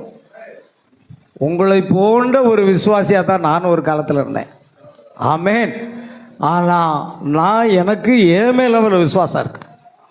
எப்படிப்பட்ட வியாதியாக இருந்தாலும், புற்றுநோயாக இருந்தாலும் கூட அது சுகமாகும் என்ற விசுவாசம் என் மேலே இருக்கு. அதே போன்றுதான் எப்படிப்பட்ட பிசாசையும் என்னால் துரத்த முடியுங்கிற ஒரு விசுவாசமும் எனக்கு இருக்கு. என் மேலே எனக்கு நம்பிக்கை இருக்கு முதல்ல. ஆனால் ஜனங்கள் மாத்திரம் என்னை நம்புவார்களானால் எப்படிப்பட்ட வியாதியும் புற்றுநோய் கூட உனக்கு முன்பாக நிற்காது என்று தீர்க்கதரிசி சொன்னார். அது தீர்க்கதரிசிக்கு மட்டும் பொருந்தாது, உங்களுக்கும் பொருந்தும். அல்லேலூயா. நீங்களும் என்ன செய்ய முடியும்? அற்புத அடையாளங்களை செய்ய முடியும். ஆமேன். விசுவாச தேவ பிள்ளைகளே, நீங்கள் போய் காத்திருந்து உங்களை பாருங்க. நான் ஜெபிச்ச வியாதி சோகமாகுமா? நான் ஜெபிச்ச பிசாசு போகுமா என்பதை முதலாவது ஆராய்ந்து பாருங்க. நான் இன்னும் பரிபூர்ண விசுவாசியாக இருக்கிறேனா இல்லையா? இதுதான் மோசையினுடைய காரியம். மோசை முதல்ல ஐயோ எனக்கு திக்குவாய், எனக்கு மந்தனாகும், என்னால் முடியாது என்று சொல். ஆனால் தேவன் கொடுத்த அடையாளத்தின்படி அவன் உறுதிப்படுத்தி கொண்டு சென்றான். அதுதான் தீர்க்கதரிசி பிரணாமுக்கு தேவன் 2 அடையாளங்களை கொடுத்தார். தேவன் விசுவாசிகளாகிய நமக்கும் தேவன் அடையாளங்களை கொடுத்திருக்கிறார். விசுவாசிக்கிறவர்கள் நடக்கும் அடையாளங்கள் என்று அவர் சொல்லியிருக்கிறார். ஆகையால் தேவன் நமக்கு அதை கொடுத்திருக்கிறார் என்றால் நிச்சயமாக மோசே போன்று நீங்கள் ஒரு தலைவனாக, ஒரு மீட்பனாக, அநேக பாவத்துக்குள் இருக்கிற ஜனங்களை மீட்பதற்காக தேவன் உங்களையும் பயன்படுத்துவார். எனக்கு அருமையான சகோதரர்களே, சகோதரிகளே, நம்மை ஆராய்ந்து பார்ப்போமா? அல்லேலூயா. தேவனுக்கு மகிமை உண்டாகட்டும். இப்பொழுது ஒரு பாடலை பாடப் போகிறோம். கடைசியாக தேவன் தான், தேவனுடைய கிருபை வரங்களும் அவர் அழைத்த அழைப்பும் மாறாதவைகள் என்று சொல்லப்பட்டிருக்கிறது. For the gifts and callings of God are without repentance.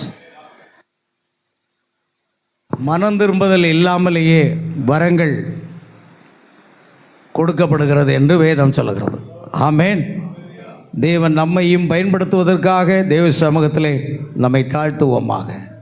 ஒரு பாடலை பாடுவோம்.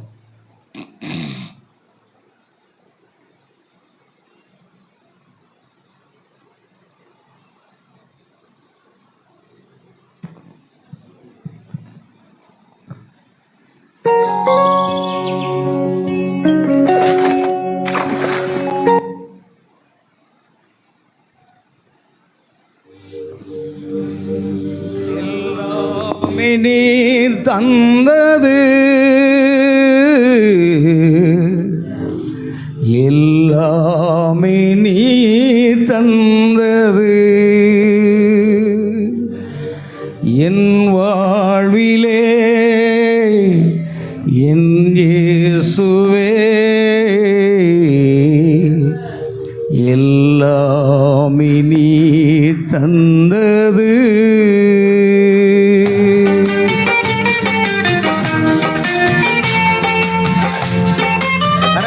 பாடுவோமா? எல்லாமே நீ தந்தது, எல்லாமே நீ தந்தது, எல்லாமே நீ தந்தது, எல்லாமே நீ தந்தது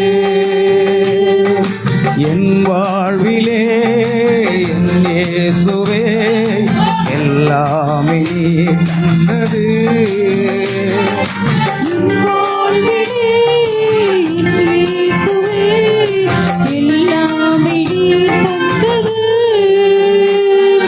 எல்லாமே நீ தந்தது,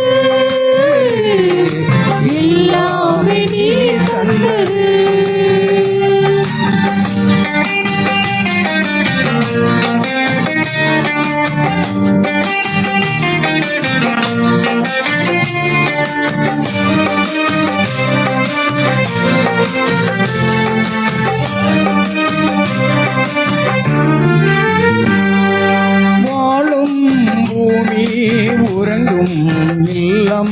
உண்ணும் உணவு கல்வி செல்வம் வாழும் பூமி உறங்கும் இல்லம் உண்ணும் உணவு கல்வி செல்வம் கர்த்தாவே நீர் தந்தது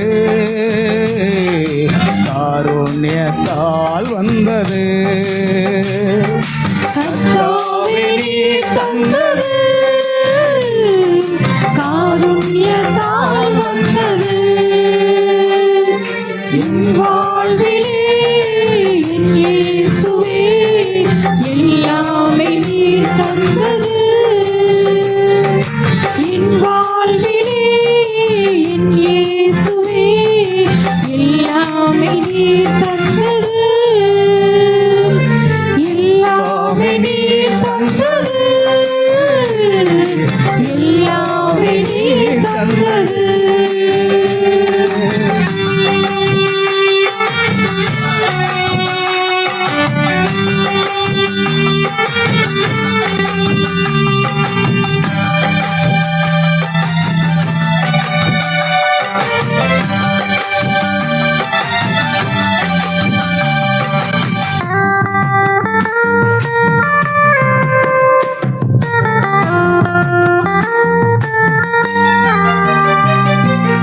உம்மை அன்பு உணர்வுள்ள இதயம் உம்மை நோக்கி பார்க்கும் உள்ளான எண்ணம் உம்மை அன்பு உணர்வுள்ள இதயம் உம்மை நோக்கி பார்க்கும் உள்ளான எண்ணம் உன்னதரே நீ தந்தது உம்மன்பால் தான் வந்தது உன்னதரே நீ தந்தது உம்மன்பால் தான் வந்தது என் வாழ்விலே என் இயேசுவே எல்லாமே நீர் தந்தது என் வாழ்விலே என் இயேசுவே எல்லாமே நீர் தந்தது எல்லாமே நீர் தந்தது எல்லாமே நீர் தந்தது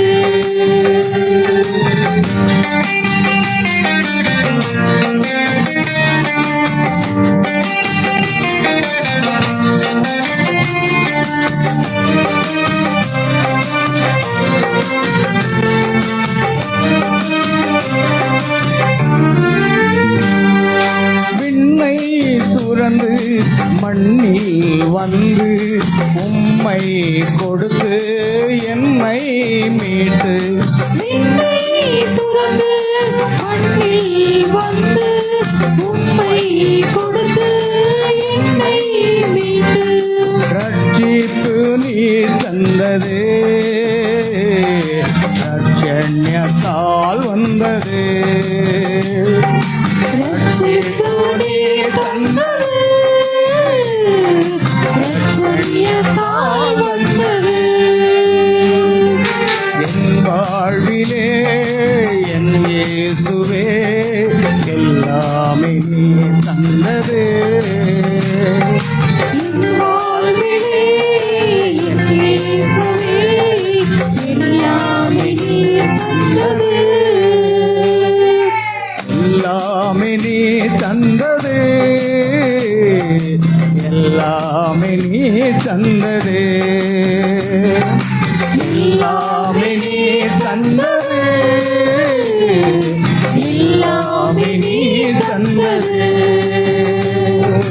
என் வாழ்விலே என் இயேசுவே எல்லாமே நீ தந்தது என் வாழ்விலே என் இயேசுவே எல்லாமே நீர் தந்தது எல்லாமே நீ தந்தது எல்லாமே நீர் தந்தது எல்லாமே நீ தந்தது எல்லாமே நீர் தந்தது நாம் கரங்களை தட்டி கட்டணும். கரங்களை தட்டி கர்த்தரை மகிமைப்படுத்துவோமா. நன்றி அப்பா, கோடான கோடி ஸ்தோத்திரங்களை செலுத்துகிறோம். வானத்துக்கும் உமைக்கும் ஆண்டவரே நன்றியோடும் துதிக்கிறோம் கர்த்தாவே. நீர் ஒருவரே பரிசுத்தர். எல்லாரும் கரங்களை தட்டி உற்சாகமாக நாம் கர்த்தரை மகிமைப்படுத்துவோம். அன்பின் பரலோக பிதாவே, நன்றியோடு துதிக்கிறப்பா. ஆசீர்வதிக்கப்பட்ட இந்த வாரத்தின் முதலாம் நாள், இந்த மாதத்தின் முதல் ஞாயிற்றுக்கிழமை, தேவனுடைய சமூகத்தில் வந்து உம்மை துதித்து பாடி ஆராதித்து மகிமைப்படுத்தும்படியாக என் தேவன் தந்த கிருபைக்காக ஸ்தோத்திரம் ஆண்டவரே. ஜீவனுள்ள வார்த்தைகளை எங்களுக்கு கொடுத்தீரே, நன்றியப்பா. ஆண்டவரே, இந்த உலகத்தில் உள்ள எல்லா உயிரினங்களுக்கும் மிருகங்களுக்கும் ஒரு தலைவன் இருக்கத்தான் வேண்டும் என்று நாங்கள் பார்த்தோம். இஸ்ரவேல் ஜனங்களுக்கு ஒரு தலைவனாக நீர் மோசேயை ஏற்படுத்தி கொடுத்தீர், ஒரு மீட்பனாக ஏற்படுத்தி கொடுத்தீர் அப்பா. நன்றியோடு துதிக்கிறோம் கர்த்தாவே. அதுபோன்று இன்னைக்கு அநேக ஆத்துமாக்கள் பாவத்தின் அடிமைத்தனத்தில் இருக்கிற ஆத்துமாக்களை விடுவிப்பதற்காக மீட்பராகிய இயேசு இந்த உலகத்தில் வந்தது போல உம்முடைய ஊழியக்காரர்களாகிய உம்முடைய பிள்ளைகளாகிய எங்கள் ஒவ்வொருவரையும் நீர் மீட்பராக வைத்திருக்கிறீர் ஆண்டவரே. கர்த்தாவே, சோதரிக்கிறோம் ஆண்டவரே. ஆண்டவரே, இனத்தான் மீட்பனாகிய அந்த போவாஸ் வந்து ரூத்தை மீட்டு கொண்டது போல ஆண்டவராக இயேசுவே, நீர்தாமே ஆண்டவரே ஆபிரகாமுடைய இனத்தானாக இறங்கி வந்து எங்களை மீட்டு கொண்ட தயவுக்காக ஸ்தோத்திரம். இந்த நாளிலும் மோசையோடு கூட இருந்து அற்புதங்களையும் அடையாளங்களையும் நடப்பித்து ஆண்டவரே இஸ்ரவேல் ஜனங்களை அடிமைத்தனத்திலிருந்து மீட்டெடுத்தது போல இன்னும் அநேக பாவ அடிமைத்தனத்தில், வியாதிகளின் அடிமைத்தனத்தில், பிசாசுகளின் அடிமைத்தனத்தில் இருக்கிற ஜனங்களை விடுவிப்பதற்காக எங்கள் ஒவ்வொருவரையும் மீட்பர்களாக நீர் பயன்படுத்த வேண்டுமா ஜெபிக்கிறோம். கர்த்தர் எங்களோடு கூட இருந்து அநேக ஆத்துமாக்களை கிறிஸ்துவண்டை கொண்டு வர கிருபை செய்யுங்க. மோசையின் மூலமாக அற்புதங்களை அடையாளங்களை செய்து உம்முடைய நாமத்தை மகிமைப்படுத்தினது போல அப்போஸ்தலர்கள் மூலமாக அற்புதங்களை அடையாளங்களை செய்து உம்முடைய நாமத்தை மகிமைப்படுத்தினது போல இன்றைக்கும் உம்முடைய பிள்ளைகளாகிய எங்களையும் மணவாட்டியையும் அபிஷேகத்து அற்புதங்கள் அடையாளங்கள் மூலமாக நீர் நேற்றும் இன்றும் என்றும் மாறாதவர் என்பதை உறுதிப்படுத்தத்தக்கதாக எங்கள் ஒவ்வொருவரையும் உம்முடைய கரத்தில் எடுத்து பயன்படுத்த வேண்டுமா ஜெபிக்கிறோம். விசுவாசிகளாக நாங்கள் ஒவ்வொருவர் எங்கள் மீது ஒரு நம்பிக்கை வைக்க தேவன் கிருபை செய்வீராக. நான் ஜெபித்தால் வியாதி சுகமாகும், நான் ஜெபித்தால் பிசாசுகள் ஓடும் என்று ஆண்டவரே தங்களை தாங்களே முதலாவது நம்பத்தக்கதாக தேவன் கிருபை செய், பின்பு ஜனங்கள் அவர்களை நம்பத்தக்கதாக கிருபை செய்யும். அப்படி நம்பினால் ஜனங்கள் உன்னை நம்புவார்களானால் உனக்கு முன்பாக உன் ஜெபத்திற்கு முன்பாக புற்றுநோயும் கூட நிற்காது என்று தீர்க்கதரிசி பிரணாமடத்தில் நீர் சொன்னீர் ஆண்டவரே. கர்த்தாவே, முதலாவது நம்பிக்கை எங்கள் மேல் இருக்க வேண்டும், இரண்டாவது ஜனங்கள் எங்கள் மீது நம்பிக்கை வைக்க வேண்டும். அப்படியாக தேவன் எங்களை வழிநடத்த வேண்டுமா ஜெபிக்கிறோம் ஆண்டவரே. மோசையை ஜனங்கள் நம்பின பொழுது கர்த்தர் அவர் மூலமாக அநேக அற்புதங்களை அடையாளங்களை செய்தீர்.